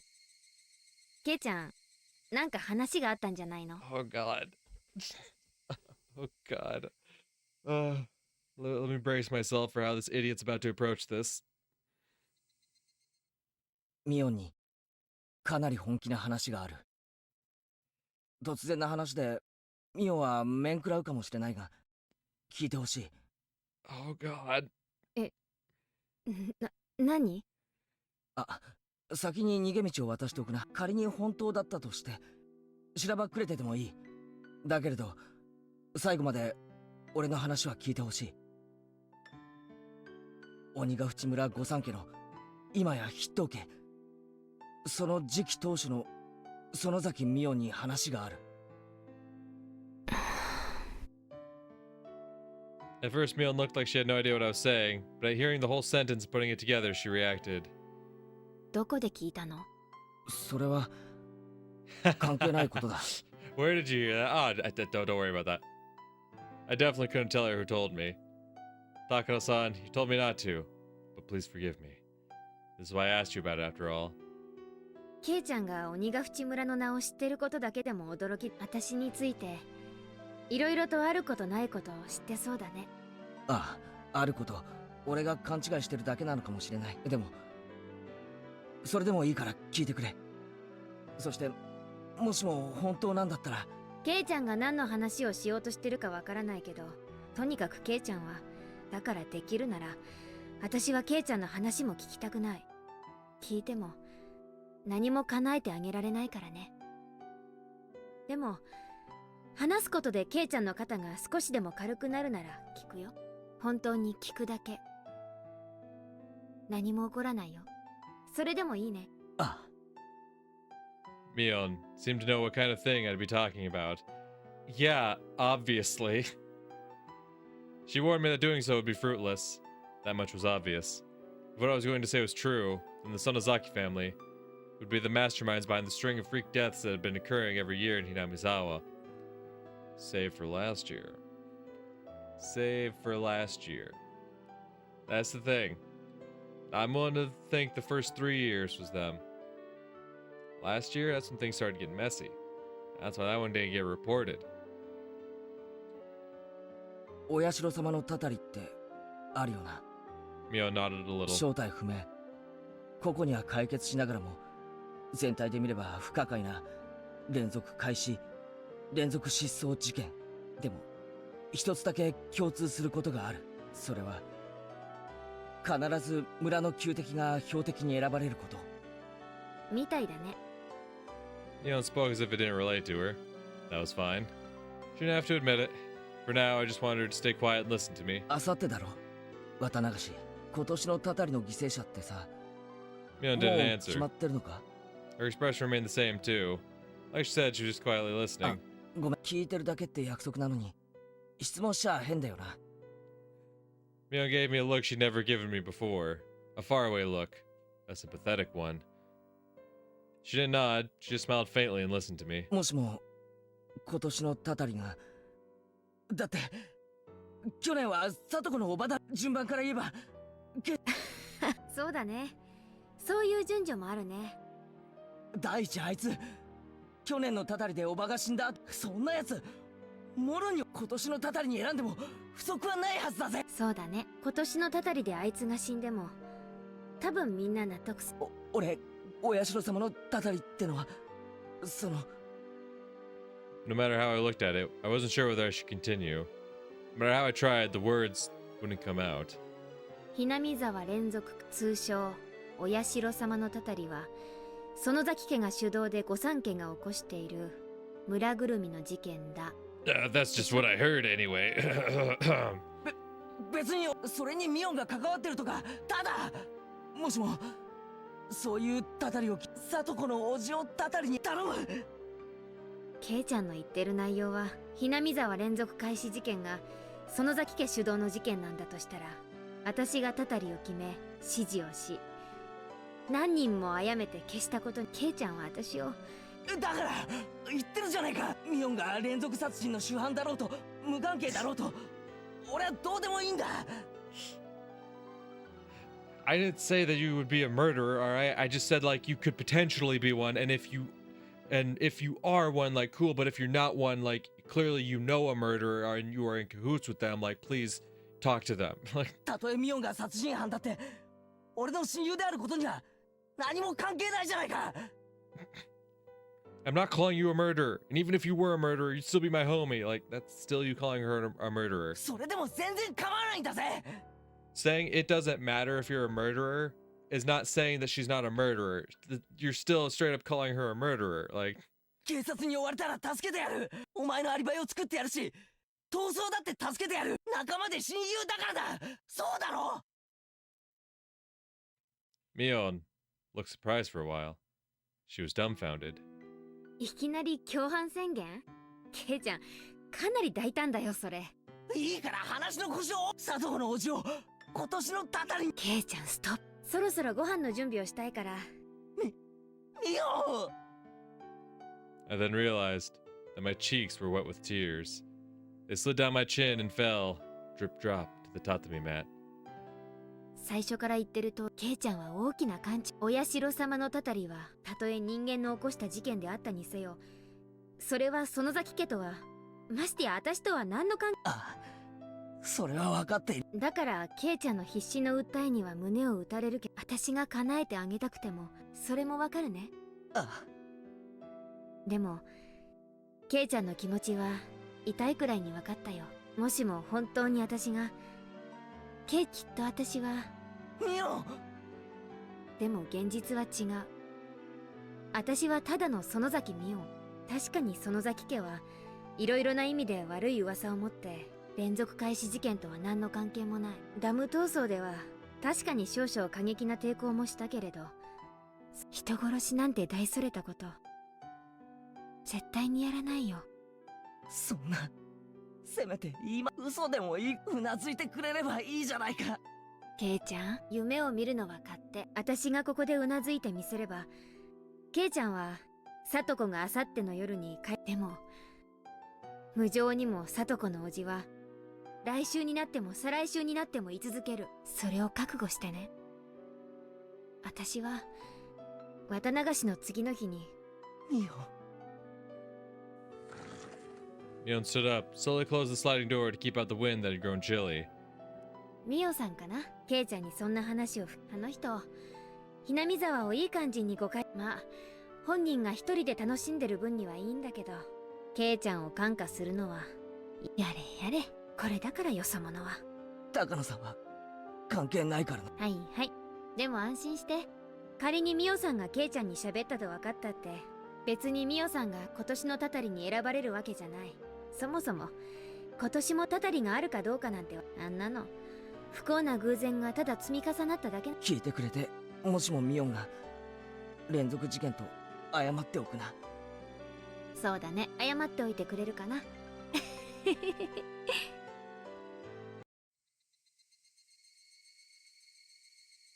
Mion said she didn't have much time, but she still brought me to the gate. She said she had a meeting or something today about Sunday's Watanagashi festival, so there'd be a lot of people from the town council and the festival committee coming. Despite her day being so busy, she still listened to what I had to say. 天に神様がいる。きっとケイちゃんの強い思いはあ、今日は変な話をして、今日の話はなかったことにしてくれていい？ I don't... 忘れておくよ。じゃあ明日な。バイバイ。I had really only spent a short time with Mion. Talking to her made me think. It was clear that what Sana told me, at least, wasn't a complete fabrication. If Mion was really, really unconnected to the incidents, then she probably wouldn't have listened to me so quietly. She heard me out until I was done without making any quips, and I wanted to think that was proof. Yeah, it's like I said, I don't think the Sonozakis are completely unrelated to everything, but I definitely do feel like, especially like the last incident, last year's incident, as well as the one that's been happening this year in the last couple chapters, once they pointed out like these last two have not been very, clean cut and done, that there's been some like loose ends, that things haven't been settled perfectly. There's always been like, it's always been like messy, especially the one that keeps happening, in the present day of these chapters. It's always been messy, which doesn't match like what we've seen in the past with the other incidents where it quickly gets written off as something else, right? I did kind of feel like I was grasping at straws. Of course, thinking back on it, it was a terrible thing to discuss. I mean, I went to my friend's house, called her a serial murderer, and then told her to kill Satoko's uncle. I was the only one talking that whole time. Mion quietly listened to everything I had to say like a pastor listening to a confession. She could have gotten angry partway through, told me off, and to go wash my face in miso soup and come back later. But she didn't. Was that proof that Mion's family, the Sonozaki, were the masterminds? Or was she just listening because she felt sorry for me going kind of crazy? I didn't know which it was, but it was the one effort I could make at the moment. It was another form of insurance. Should worse come to worse and the public agency decided to wait and see. It was a completely useless resistance, literally grasping at straws. Sensei said that if she reported it to the Child Consultation Center, they'd have to respond on the same day. Could they already be in the middle of responding to it now?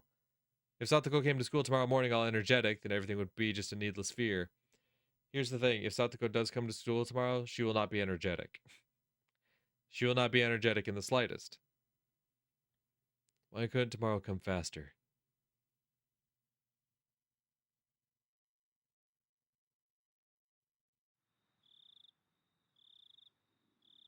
That night was unusually hot and humid, and I couldn't get to sleep. I said all that to Sensei. They couldn't possibly decide to wait and see again this year. They absolutely could. Satoko, what was it like for her tonight? Had she tasted the end of her nightmare, enjoying a night of liberation? Ire already told you that wouldn't be the case. I actually put my hands together and prayed into my futon.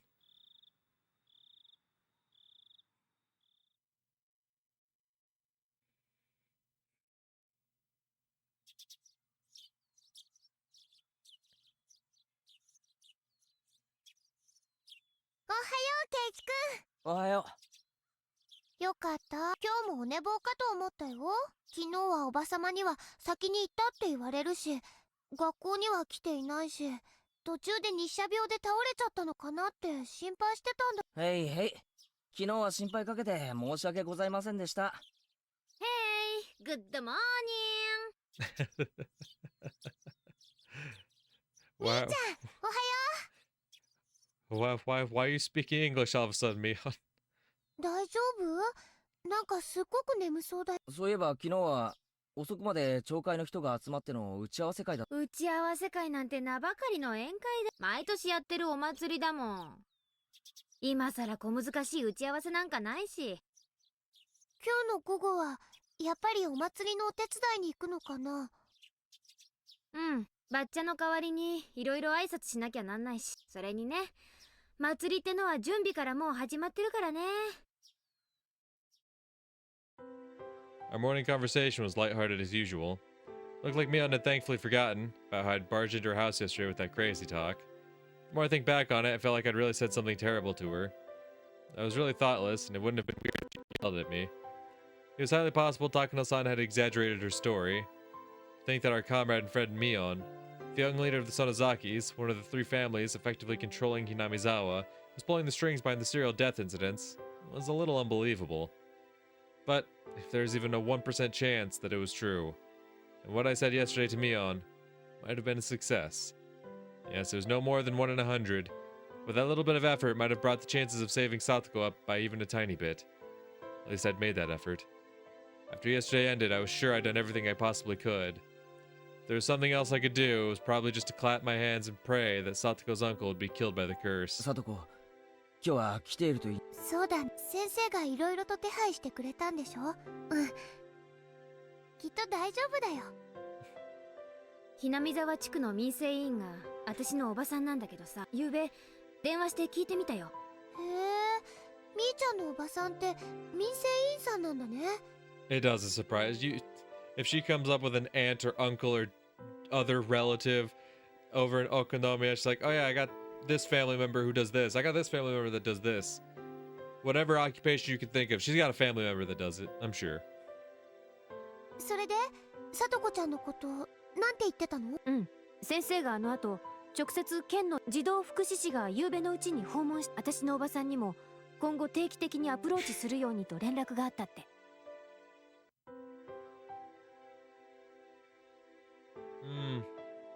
小難しい話はいいよ。それよりサトコはどうな、保護されたのか？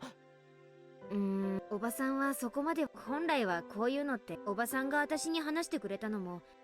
くそ、帰って不安。行こう、学校に。They said they're gonna visit at regular intervals. That pretty much means they didn't move her.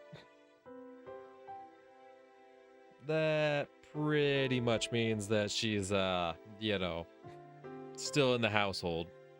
If they're paying visits at regular intervals, there's really not much reason to do that if you've removed the child from the household. Right. Discussing this more would just make us feel worse. It's far quicker to go to school and see if Satoko is safe or not. The three of us nodded and ran off. Was Satoko safe? What measures had the Child Consultation Center taken? I didn't care what, as long as we could go back to our peaceful life with Satoko today, it didn't matter to me. That's the thing you seem to fail to understand, my guy. Even if they remove Satoko from the household, place her in like some sort of foster care or whatnot, your club activities are not going to go back to normal. Irie already explained this to you. You yourself even said that Satoko may hate us for a while in the short term. You know today's not going to be just business as usual. It's not going to be life as normal. You don't want to admit it, but you know. At the shoe racks at the entrance, Reina took a peek in Satoko's shoe cubby. さとこちゃんの靴あるよ、ケイちゃん、さとこは来てるよ。よかった。来てるだけじゃわからないだろう。サトコの顔を見るまで何もわかるものか。Once again, we won't know until we see her face. You think that if she had been removed from the premises, she'd be smiling. We know that's not the case. If she had been removed from the household, that doesn't necessarily mean she'll be smiling. You think you're gonna walk in and be like, oh, she's smiling. They did it. Even if they removed her from that household, you know she's not going to be happy about it. You know she's not going to be walking in all smiles and whatnot, be like, oh, hey, guys. Like... Classroom was lively, as it usually was in the morning. サトコ、どこだ？みー、ここにちゃんといますですよ。朝っぱらから騒々しいですわね。少しはお静かになさいませ。さとこちゃん。Don't. Guys. Don't talk about it. Don't talk about it. Specifically Keiichi. Reina and Mion can probably like remain calm, like, oh, it's so good to see you again. We missed you yesterday. Oh, we're so happy to see you again. Keiichi's dumbass is gonna fucking try to talk about what happened. That's not the move. その大丈夫だった？ All of our friends crowded around Satoko excitedly. 保護士、その God damn it. どういう話になったわけ？ No. No. It's not the approach. I get it. They want to know what happened. That's not the approach to take. 呼んだのはどなたです？まったくどんな騒ぎでしたのよ。先生だよ。あれだけ欠席すりゃ心配もする。 Satoko said, I told you I'm fine under her breath.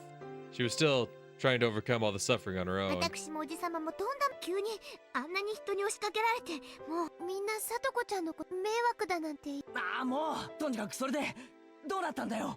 Keiichi! どうもこうもしませんわ。風邪が治ったから学校に来ただけのことですのよ。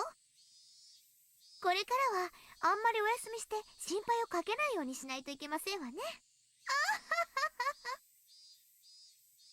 What was Satoko saying? Dumbass.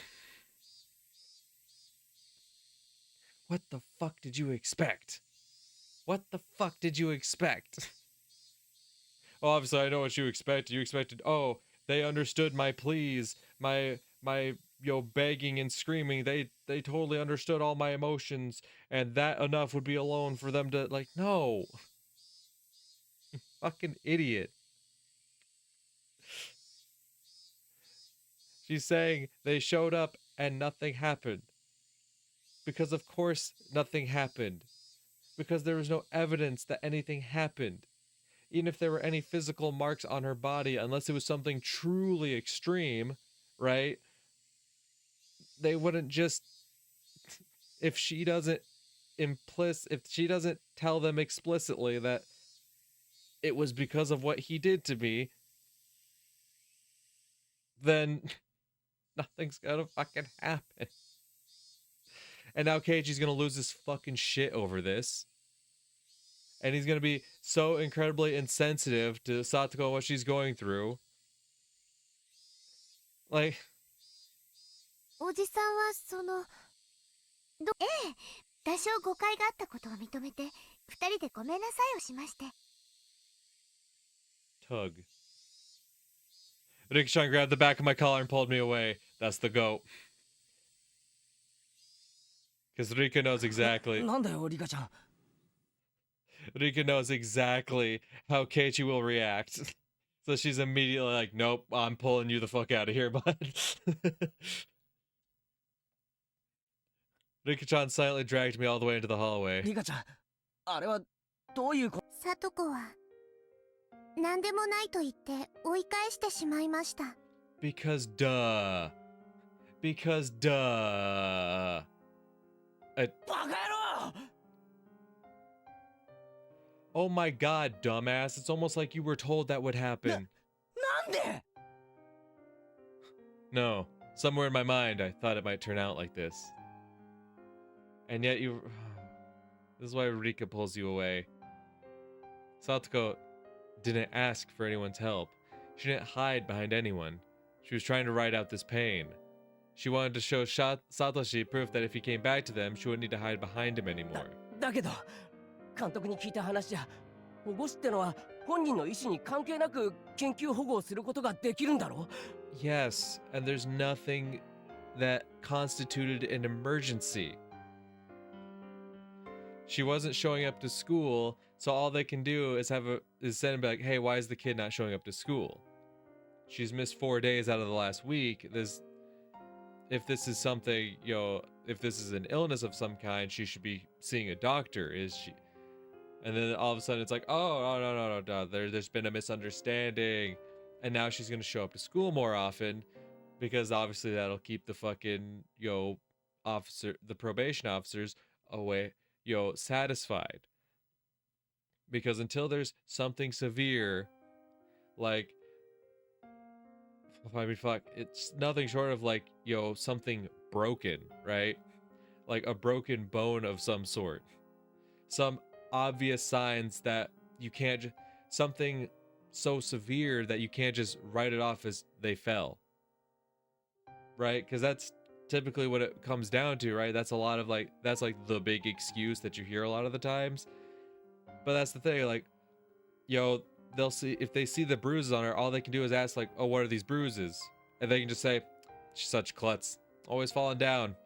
And if she also goes along with that story and says, yeah, I'm always tripping over myself, always hitting the walls and whatnot, I'm just a klutz, then there's nothing they can do to act on it.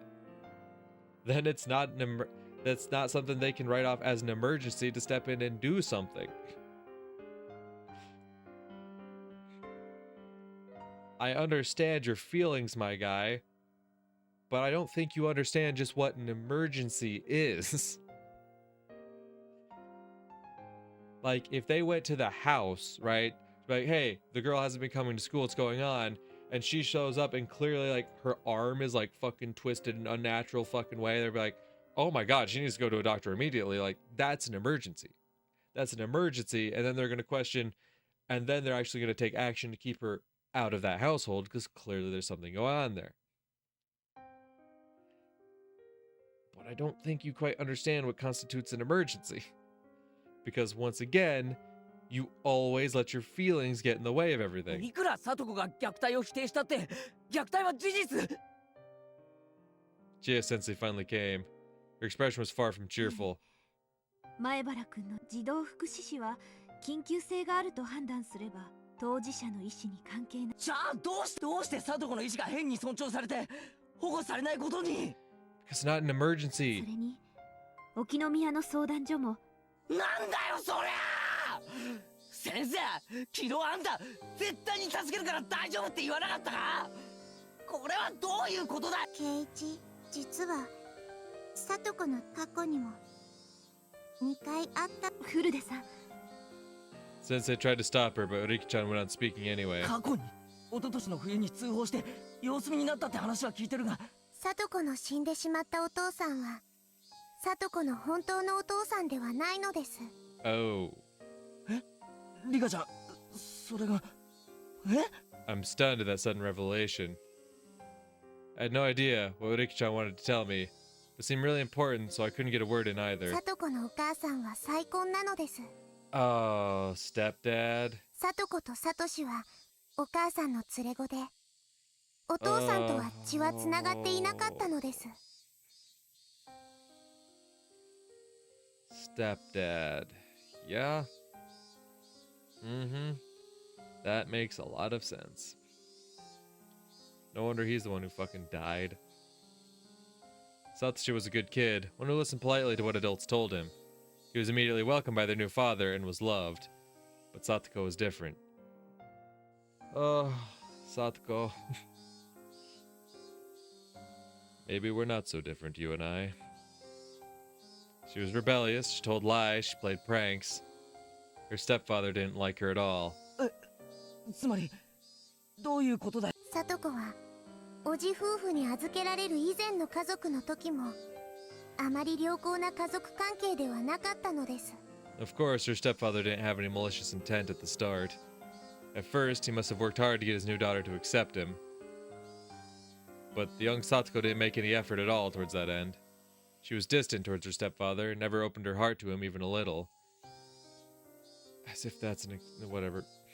She just got on his nerves all the time, with seemingly forced lies and pranks.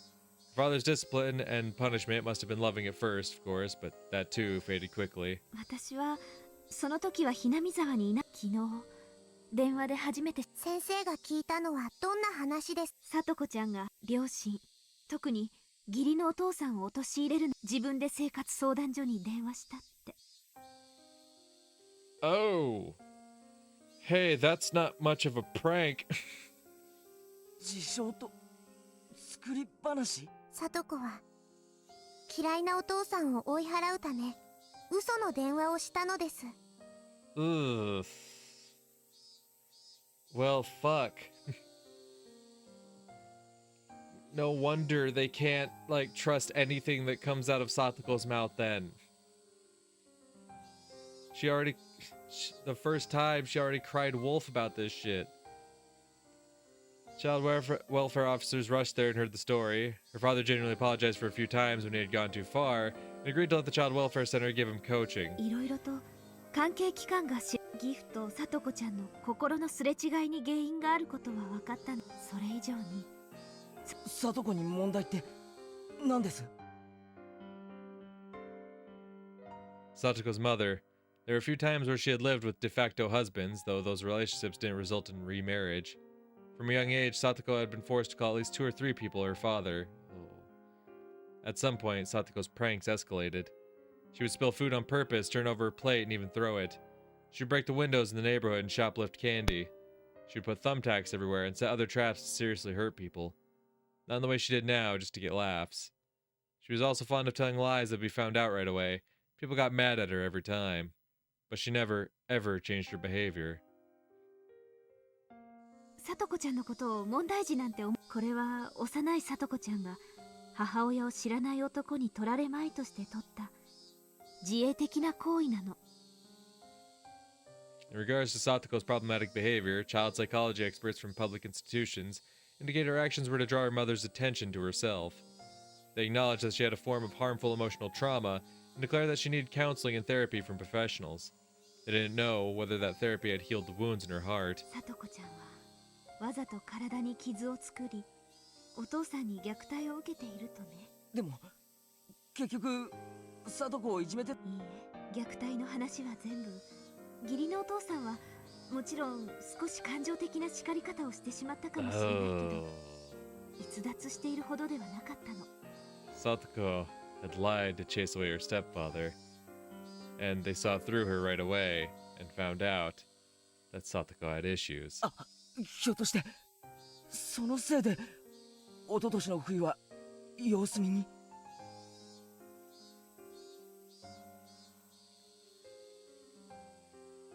はい、児童相談所にさとこの嘘の可能性もあるから慎重にということになりましたのです。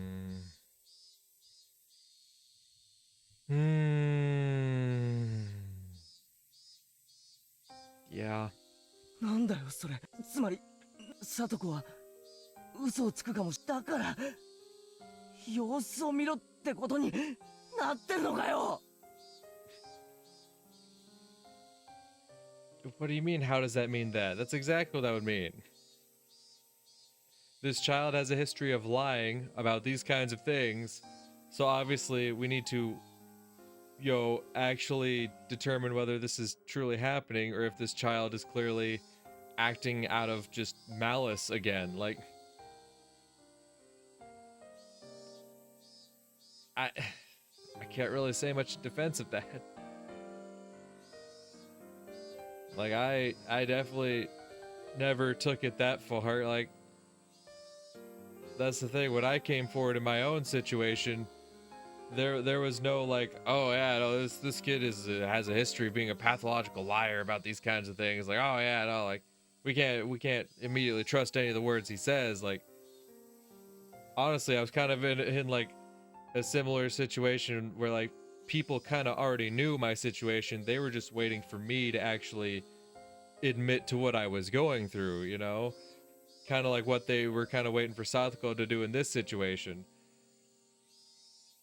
But yeah, knowing that she has a history of lying about these kinds of things, it kind of... I'm not saying it's right or wrong, but it makes sense.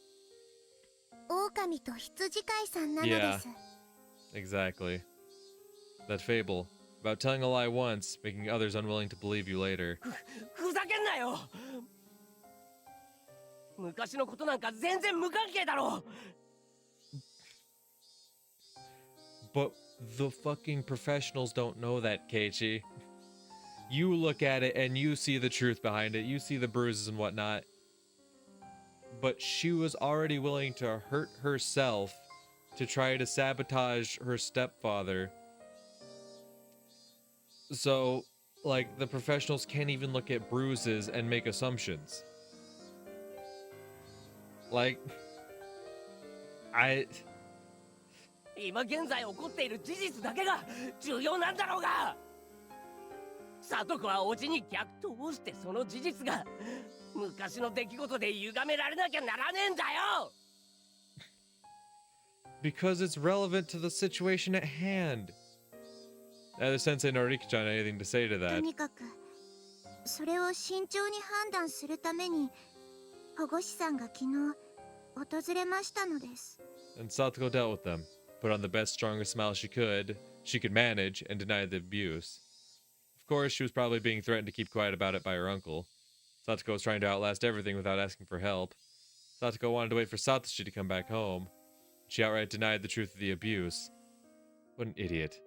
What? You're not really enduring it. You really think pretending like this will actually bring Satoshi back? Just stop it already. Satoshi, okay, not true, I'm not even gonna say that. The fact that he hasn't shown up to save you now is proof, isn't it? Nope, not at all. Let's just stop it. Please stop being weird and pretending to endure it. 今した話はいいですね。他の子に喋ったら先生怒りますからね。Chie Sensei gave me a warning, then left to go back to the teacher's lounge. ケイチ、聡子のことをかわいそうな子なんて聡子はそんなの分かってる。俺たちのかけがえのない仲間だ。聡子はまだ頑張ってもう少し見守ってあげましょうです。相談所の人が今後も定期大変なことになったらすぐに助けてくれま。大変なことになった後だろ。 Any more than that would have sounded like I was picking a fight, so I firmly swallowed my next words and went back to the classroom. Mion and Reina were talking to Satoko like they always did. It was a silly conversation. A humorous, even fun one, like it was any old day. If Satoko really said she could still endure it, maybe I should do as Riki-chan said and watch over her. Maybe whatever help I offer will just go unwanted. That's kind of the truth of the matter. At that point, that's why you can only step back and wait for things. Because if the help is not wanted, they won't be helped. It's the unfortunate reality of situations such as these.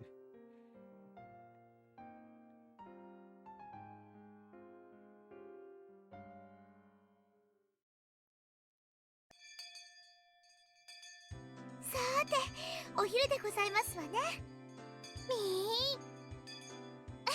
5人揃ってのお昼はやっぱりこうじゃないとダメだよね。まったく、ほらほらケイちゃん、机寄せて。Thought to go by her own desk over as well, grinning broadly. Even knowing nothing had been resolved, this exchange was pleasant, made me remember how fun it used to be. いつまでも理科にお弁当を作ってもらってはいいのですよ。聡子のお弁当を作るのは僕の楽しみなのです。Riki-chan's such a good girl. Having such a good friend must be so reassuring. 僕に大きなハンバーガー、聡子には焦げたのを入れて。聡子だけかわいそうでニパーン。 I take it back. Well, she's Riki-chan after all. ほらほら、今日はほらオムライスなんだよ。マッシュルームとか美味しそうだよね。いつもながらお見事なお手前でございまして、いつお嫁に行ってもおかしくない腕前ですわね。お嫁を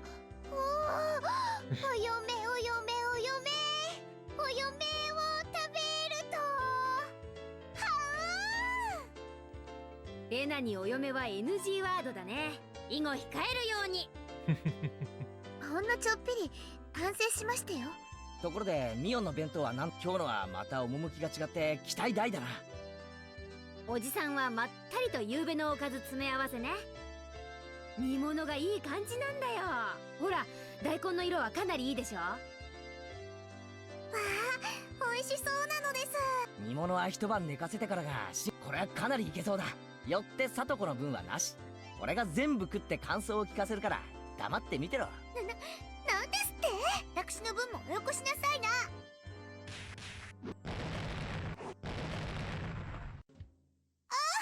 密着距離まで入れば私のケイチさんの分のお大根がちっくしょう。バトル開始時から密着でいきなりコンボとは無念。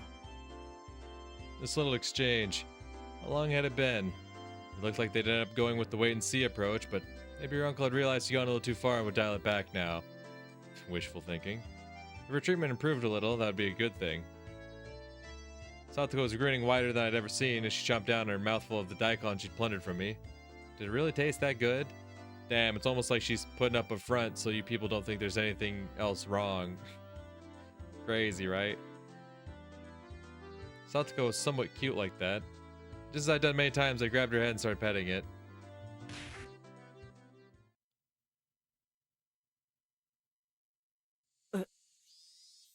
さとこちゃん？ It was so sudden that for a moment I didn't know what had happened. The back of my hand was stinging. I went to pet Satoko's head and then she hit my hand. Sounds like she stabbed it with the chopsticks. どうしたの、さとこ。 Satoko was stretching at her head, as though a pimple or something had appeared on it and became itchy. It was so sudden and so unprovoked that I didn't understand what happened. どうしたさとこ。 At some point, her body had been covered in a thin layer of sweat, and her breathing had turned ragged. When I pet her head, did she not like it? Was that what it meant? Jesus Christ. お前、頭撫でられるの嫌いだったっけ？ Don't do it again, stupid! Once again, slowly, I held out the palm of my hand, brought it close to Satoko's head. No! She freaked out. I was like, don't touch me. And then you're like, touch? But slowly this time. Hey, I'm doing it slowly this time, so it's okay, right? No! You fucking idiot. The instant the palm of my hand touched her head, there was a shock like static electricity, and Satoko began to howl.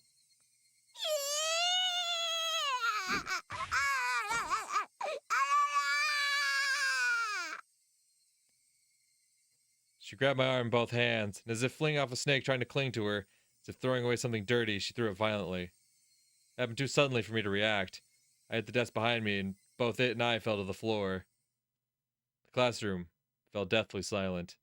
As Satoko bellowed, it sounded like she was in the throes of death, and she unsteadily backed away.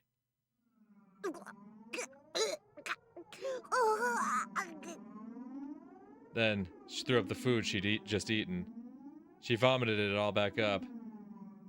The sound of Satoko's vomit hitting the floor rang through the classroom. 大丈夫かよ、さとこ。具合でも。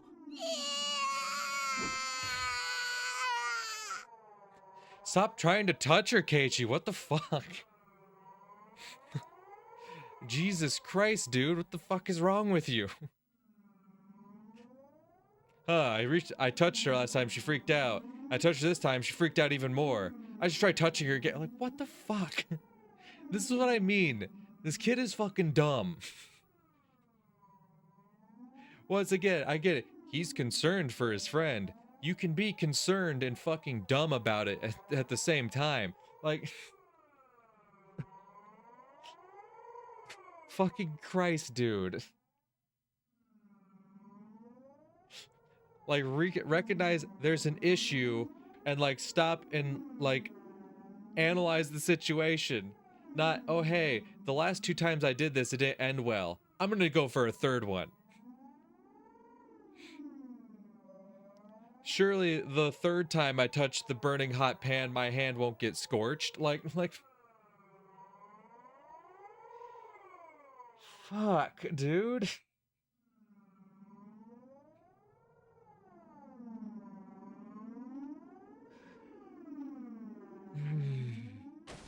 With such extreme strength that I fell onto the floor again. Satoko put both hands in her head as though protecting it, groaned some more and took a few steps back. And then she began swinging both her hands around. Soon nearby seats were forced to evacuate. She grabbed anything within reach, bento boxes, chairs, threw them, tossed them, and flung them about. ちょっとやめな。あんたどうしちゃったの？ She screamed out as if Mion's words caused her physical pain. No one spoke a word to her. All the students were withdrawing behind us, leaving Satoko alone in the corner of the classroom. Around her, there were desks and chairs all over the floor. Bento lay scattered. It was terrible. All I could hear was Satoko's ragged breaths and the voices of the cicadas.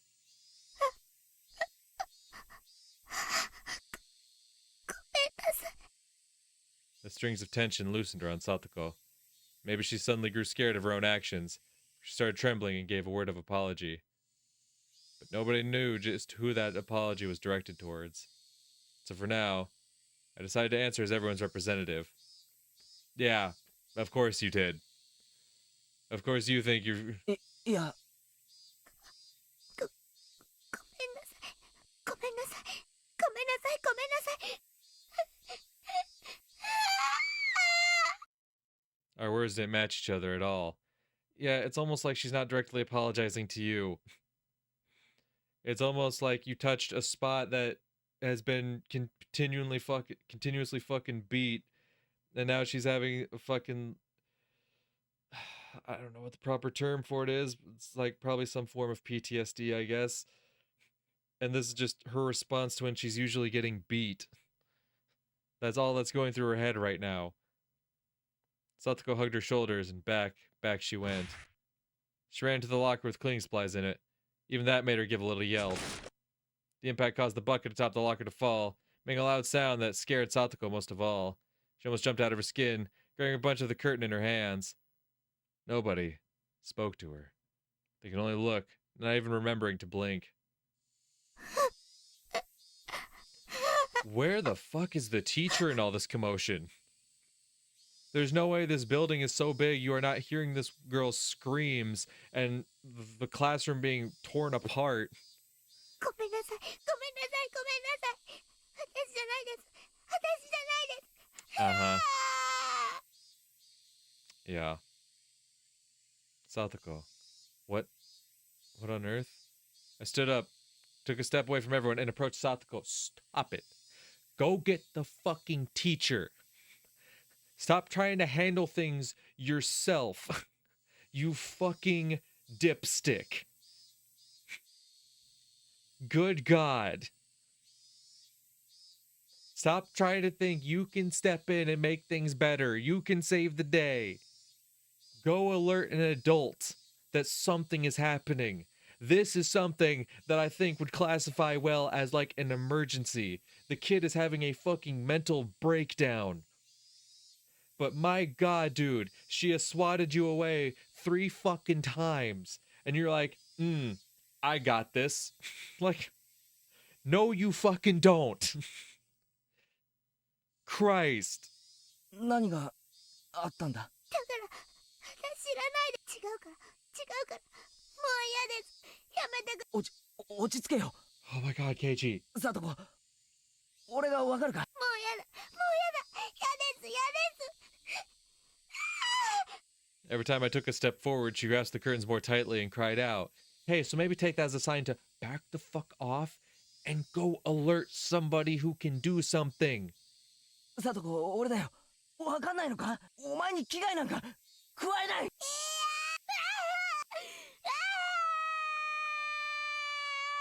Keiichi. だから落ち着けって。 Yeah, let's shout at the person having a fucking breakdown. Let's shout at them. Great fucking move, Keiichi. God, you're so fucking good at this. Jesus Christ, this is why we leave everything in your hands, right? You're so fucking capable. 大丈夫だ。俺はお前の味方だって。 Yeah. That's how you should react around someone having a breakdown. Calm down! I'm your friend! It's alright! Calm down! Like, yeah, no, that gets the fucking point across.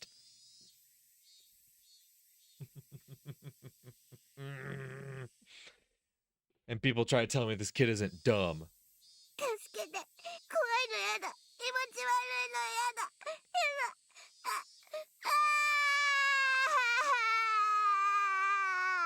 Suddenly my shoulders were grabbed and I was dragged backwards. Thank God. Who was it? Reina? Yeah, my goat! My goat! My fucking goat! Hey, Keiichi, don't you realize you're not fucking helping the situation? ごめん、ケイチ君。ケイチ君はちょっと後ろに行ってて。 After pulling me back, she ran towards Satoko, my place. 大丈夫だよ、さとこちゃん。ほら。やだやだやだ。もうやだやだ。にーにー、助けて。にーにー、助け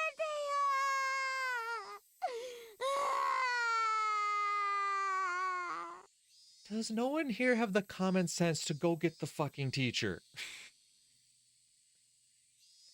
For fuck's sake.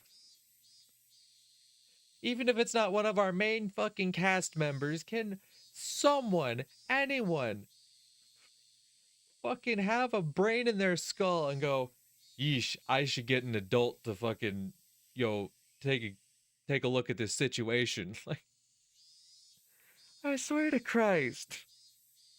I get it. Like, there's this big scene happening, unfolding in front of you, right? And you're like, it's loud. There's a lot happening, so your eyes are very drawn to it. But you think after this fucking long, when you realize that no one is able to de-escalate the situation, that someone, anyone, especially one of the older kids, like,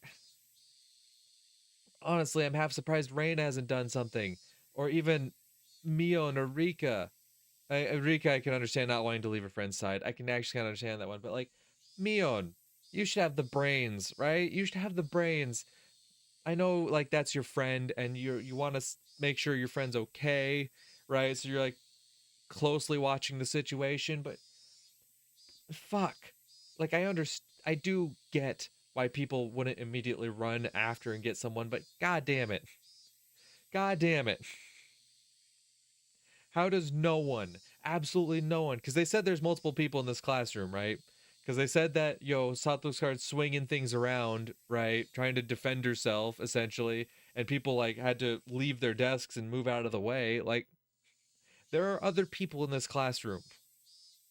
How does no one in this classroom not think for a second, hey, I need to let, like, an adult know what the hell's going on here?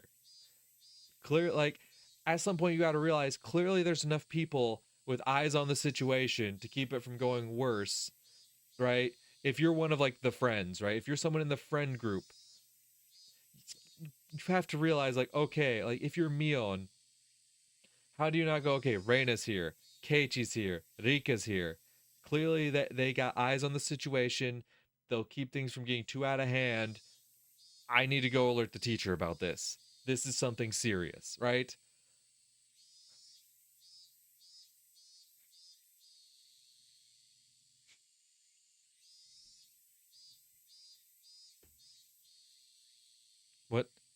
What is this?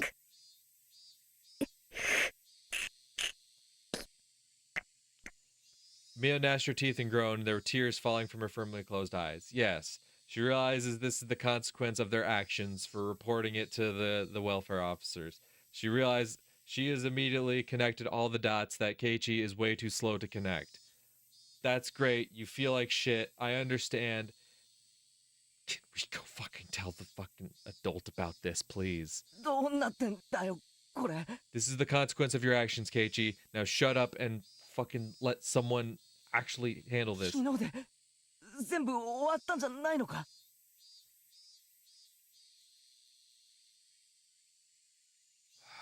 I hate how slow this fucking kid is. 今日からまた元のせみよ。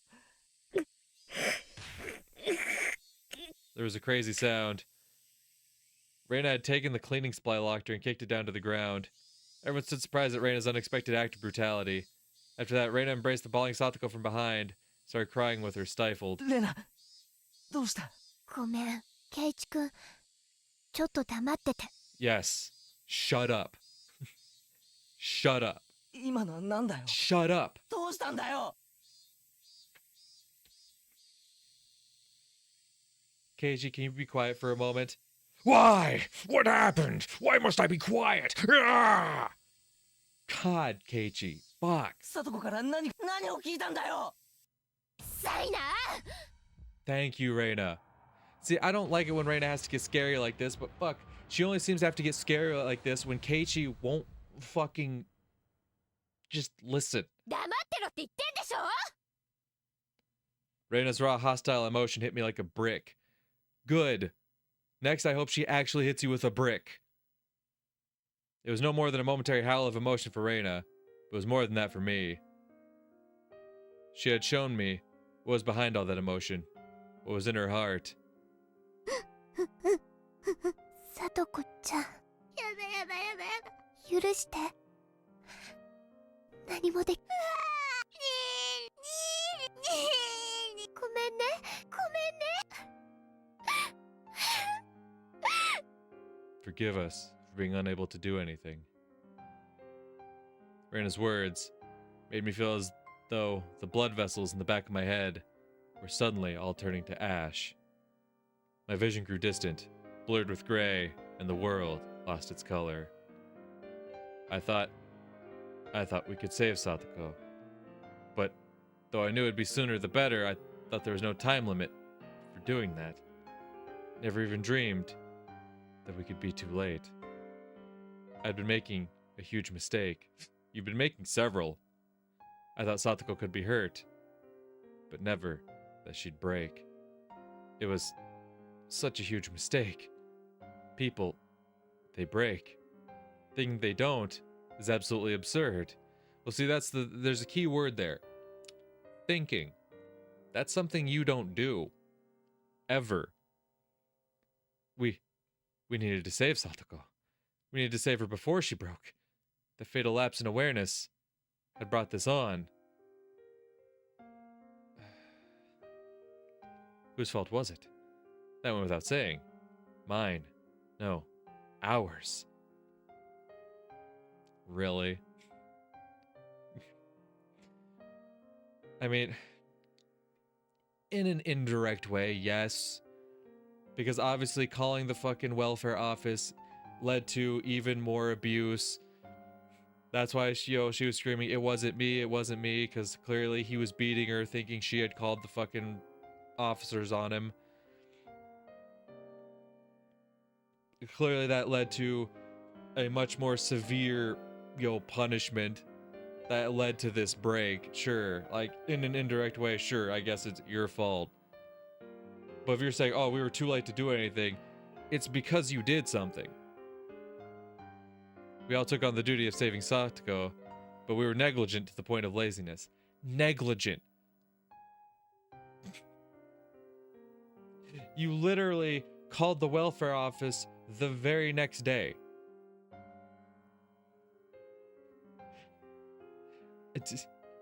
Keiichi, you dumb motherfucker, connect the dots. Please. Please connect the fucking dots. If you're gonna take, a responsibility for her current breakdown, connect the fucking dots as to what caused it, what truly led to it. Yes, all the abuse leading up in the last few days surely led to it, right? It wasn't entirely this one incident, but clearly the breaking point, the actual breaking point, the escalation in her abuse was caused by the fact that y'all called the fucking welfare offices with zero proof. It's not because, oh, we waited too long. You didn't wait too long. The moment you saw what was happening, the very next day you did something. But it's the fact that you did something that caused it. Not that, oh, I waited 24 hours, like, oh yeah, no, she's having a mental breakdown because you didn't kidnap her. Is that what you're gonna fucking say? I should have kidnapped her. Everything would be okay if I kidnapped her. Ugh. In that sense, this was the inevitable result. Even if this didn't happen today and it happened tomorrow or the day after or next week, we would just sat around doing nothing until that day. So what? So what? Do you truly think kidnapping her would have led to a better fucking outcome? So this was the obvious result. I slumped down to my knees, just as Mion and Rika-chan had done. And I too closed my eyes tight, couldn't stop myself from sobbing.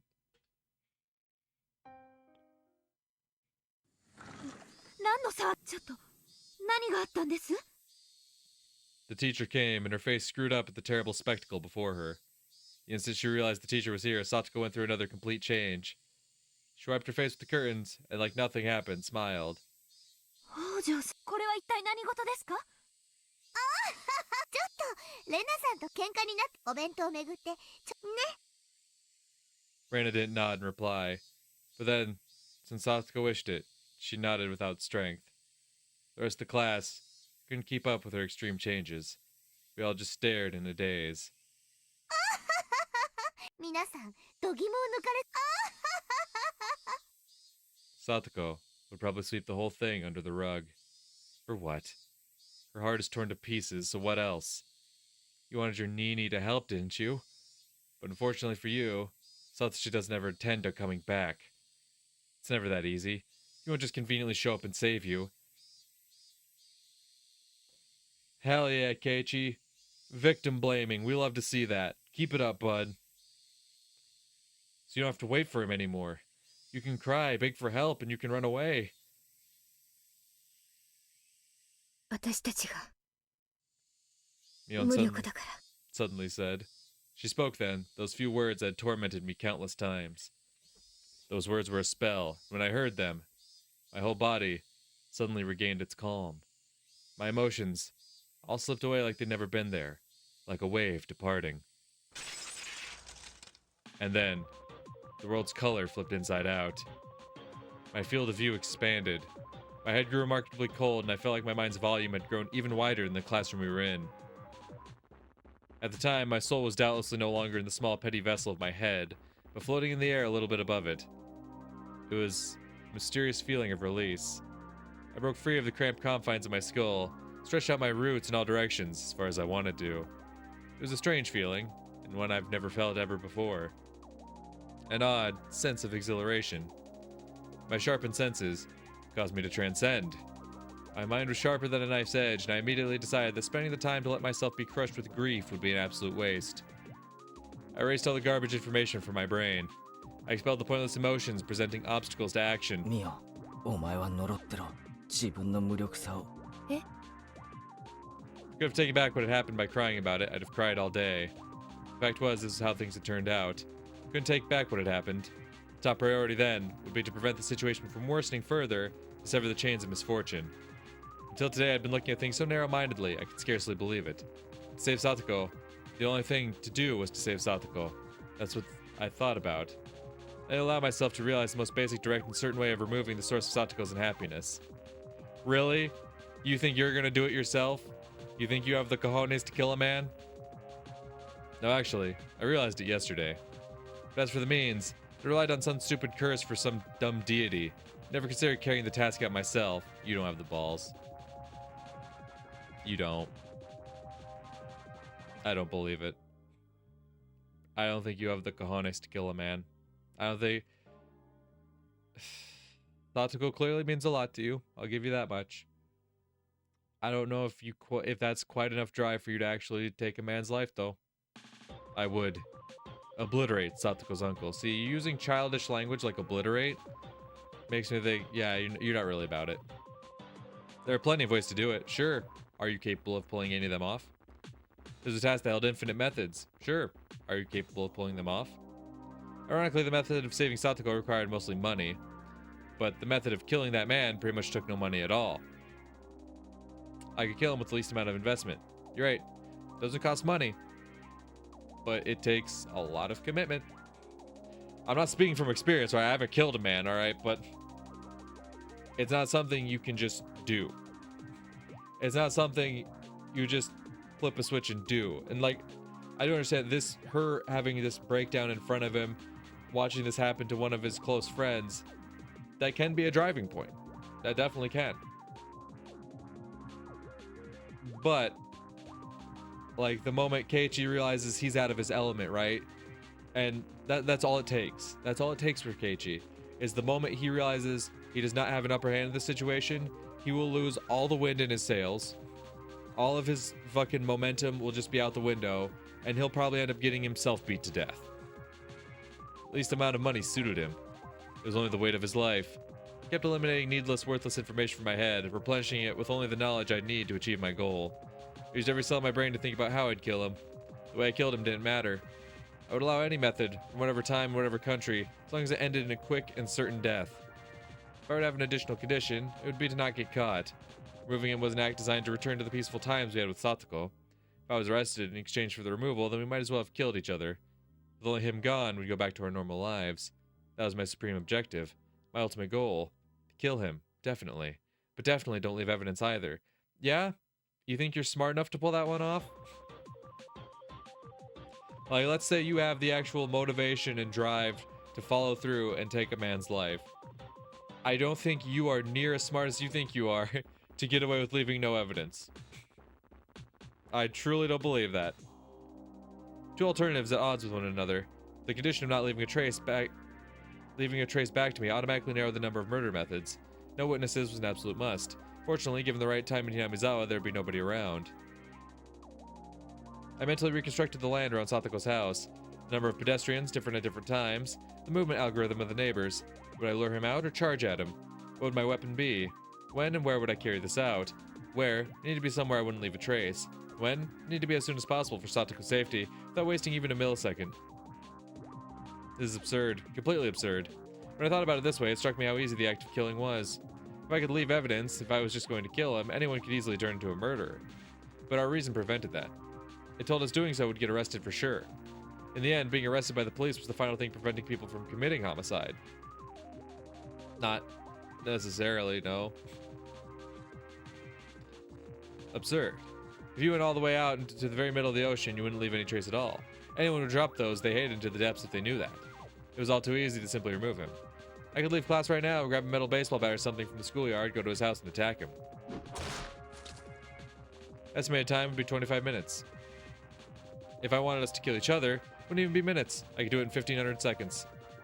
I knew just how much his continued existence depended on me. He was nothing. I could expel him from this world within just 1500 seconds after making up my mind. Spoken like a real kid. From when I would decide what I'd do, he only had 1500 seconds. Okay, you keep saying 1500 seconds. That's what fucking... Don't tell me don't tell me that's the same as... That is the same as 25 minutes. You are just saying 25 minutes again. You son of a bitch. You son of a bitch.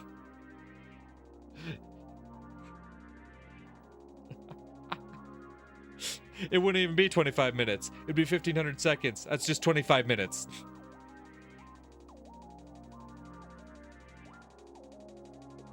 $60 seconds in a minute.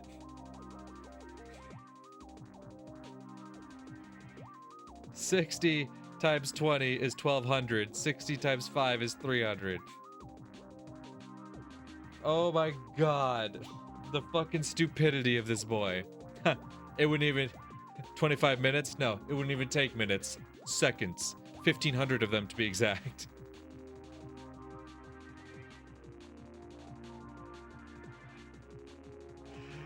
Oh my god, Keiichi. Actually, if I ran full speed to his house, that number would go down even further. Maybe even down to 25 minutes. But he was alive. He was still part of this world this very moment, having torn Satoko's body and mind to shreds. Why? Because I was letting him live. I was permitting him to live so he was alive. If I rescinded that permission, he would be evacuating this mortal coil within 1500 seconds. Do you think I'd let you live to breathe even 1500 more seconds of air? I'm taking that permission back, right here, right now. You better thank me for letting you live until today. However, I actually need more than 1500 seconds. I'm not just going to end you. Getting back our old lives is far more important. It's only you I'll be cleanly cutting out of this world. They won't find a culprit. I'll forget that I dirtied my hands on the likes of you as naturally as I brush my teeth before bed. So to do that, I'll make a special exception for you and give you more than 1500 seconds. I'll give you special permission to keep on living as you have until I can construct the perfect plan for your murder. Yeah, you're speaking like someone out of a goddamn shonen manga again. Wait, Keiichi. You can't let that time go to waste. Yeah, I know. I'll kill him quickly. I'll remove him with certainty. I won't even waste much time to perfect that plan. Think back. Tomorrow's Watanagashi, isn't it? Last year on the night of Watanagashi, her aunt died. Her head was busted open by some deviant and her brain splattered everywhere. That's it. He's someone who deserves to be given death on the night of Watanagashi. Hey, Oyashiro-sama. You call yourself a guardian, but you didn't protect Satoko. Cursing Satoko's family for the damn stuff is your own business. Now you've made Satoko unhappy when she didn't have anything to do with it. I, Keiichi Maibara, hereby denounce you, the guardian deity of Hinamizawa, a failure.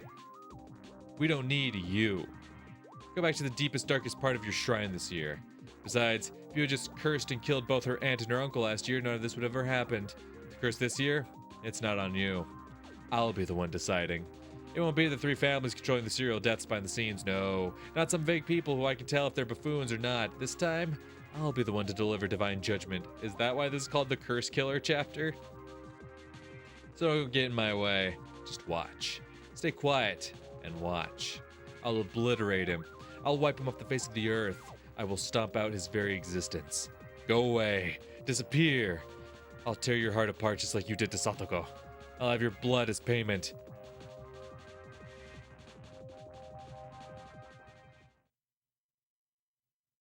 Keiichi-kun, 大丈夫? Reina, Mion, and Rika-chan were looking after me. Did I fall onto the floor? 急に倒れたからびっくりしたよ。うなされてなかった？うなってたよ。うるさい。黄色い声で話しかけるな。My friends gave a start and backed な away. んだよ。 Reina and the others, they exchanged glances, unsure of what to say, and stood confused for a few moments. 今の、当たり前だろ。 Reina gulped firmly and opened her mouth. 今一瞬、ケイチ君、Oh ho す ho! ごい目だった。 Keiichi's the one hitting the scary eyes now, huh? My, how the turns have tabled. 目？光の角度でそう見えたんだろ。バカバカしい。見間違いじゃあんな目初めて見た。 What were these guys talking about? They've all been too scared of me lately. 前原ケイチ君だよね。 What was Reina saying? Who else do I look like except Keiichi Maibara? The look I gave her seemed to speak quite eloquently to those irritated thoughts. She understood and quickly apologized. ごめん、気にしないでね。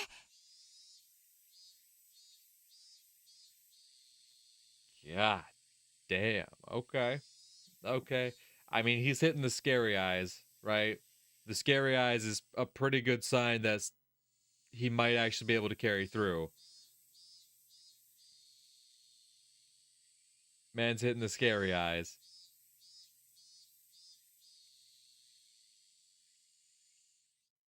Emergency. Yeah, is this the original? June 18th, 1983. Nope, that's today. Abuse issues regarding Satoko Hojo, urgent. We propose that Satoko Hojo must be taken into immediate custody based on the items below. 1. Family situation. Life with adoptive father who recently returned to Hinamizawa has already turned disastrous, and she is currently subject to unendurable physical and mental abuse from the father.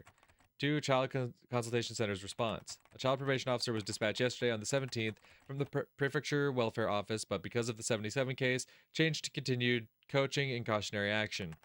Unfortunately, the Consultation Office head does not properly understand the situation. Status of concerned child. Child already appears to be suffering from an outbreak of something close to neurosis or manic depression. If her unstable pubescent mind is negatively stimulated by stress, it will put her development of a healthy body and mind at risk. This cannot be allowed to continue from a humane standpoint. Allegations made to the family court. We propose, based on the above items, that Satoko Hojo should immediately be taken into protective custody. She should be secured temporarily under emergency allegations to the family court under Article 28. We request emergency coordination between all related agencies. Oh.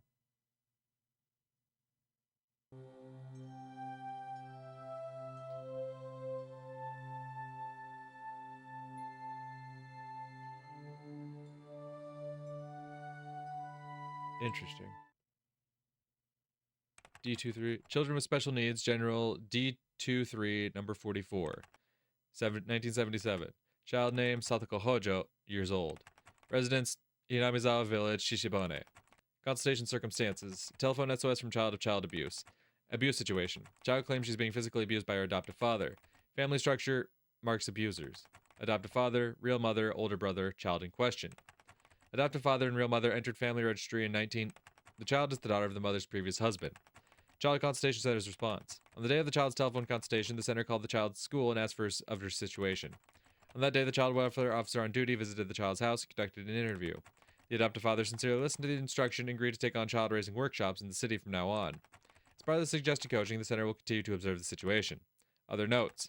As a result of numerous counseling sessions at the city's education consultation office regarding the child, we learned that there was a high possibility the cause of the child's excessive distrust towards her adoptive father was the result of a lack of communication. The abuse she claimed hadn't actually taken place. She made a false report to distance herself from her adoptive father. Below was a note written in pencil by the person on duty at the time. The problem appeared to be more with the daughter. Chief Investigator F of the city's Education Consultation Office said that most of their stories of abuse were likely fabrications. They decided to shift the focus of their coaching to the child. Be cautious not to take everything the child says as truth.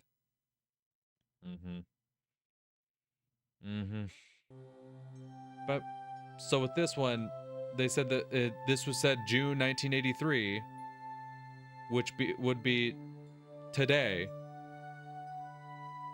It was. They said that she should be taken into custody. That she should be removed from the household. But clearly she wasn't.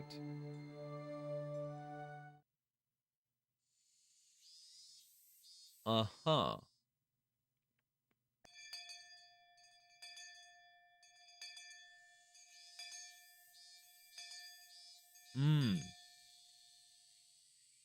Interesting. Very interesting. Unfortunately, I am going to have to wrap this one up here for today. Interesting. Very interesting. I am curious to see if Keiichi actually has the motivation to follow through. I am very curious. I am... The thing is, can he do so without... Can he do it as cleanly as he thinks he can? That's the real question. Ooh. But now I'm thinking. Whoever it is carrying out, the Watanagashi murders, right? Because clearly the previous year and now this year, we know it doesn't feel like something organized because it's been very messy. It's been a very, it becomes this big complex issue, right? So I'm thinking maybe the reason this is considered, the shortest chapter, right? Or the shortest scenario, mayhaps. What if the night of the Watanagashi is when Keiichi also dies? What if Keiichi does succeed in killing Satoko's father, but he himself becomes the one to get demoned away? Right? What if he goes to kill Satoko's uncle? I said father before. I think it's because all those documents were saying like adoptive father, the father, blah, blah, blah. What if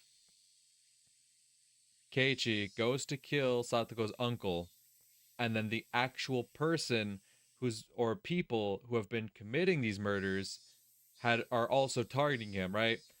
Because, that little like intro portion we got at the beginning of the chapter where we heard what sounded like Reina's voice saying that she tried to do something for, someone's sake, right?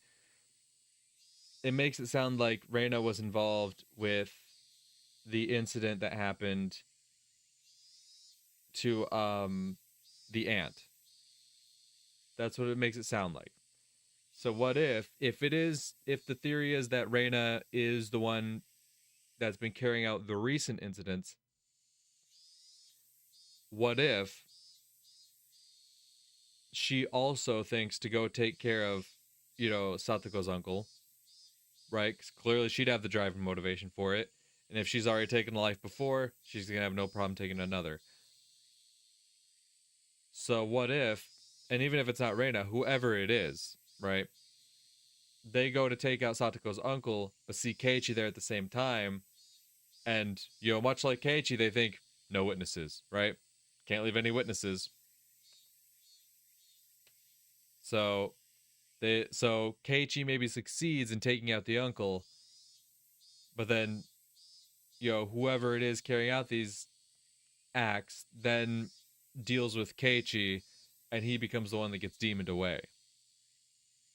And that's why this is considered like the shortest scenario, because then like Keiichi's story ends the night of Watanagashi, right? There's no few days later after the festival, it ends the night of. That'd be pretty interesting, I'm not gonna lie. That would be pretty interesting. Well, like I said, I'm gonna have to wrap this one up here. So thank you guys for watching. Much appreciated. And hopefully I'll see y'all in the next one. Till then, peace.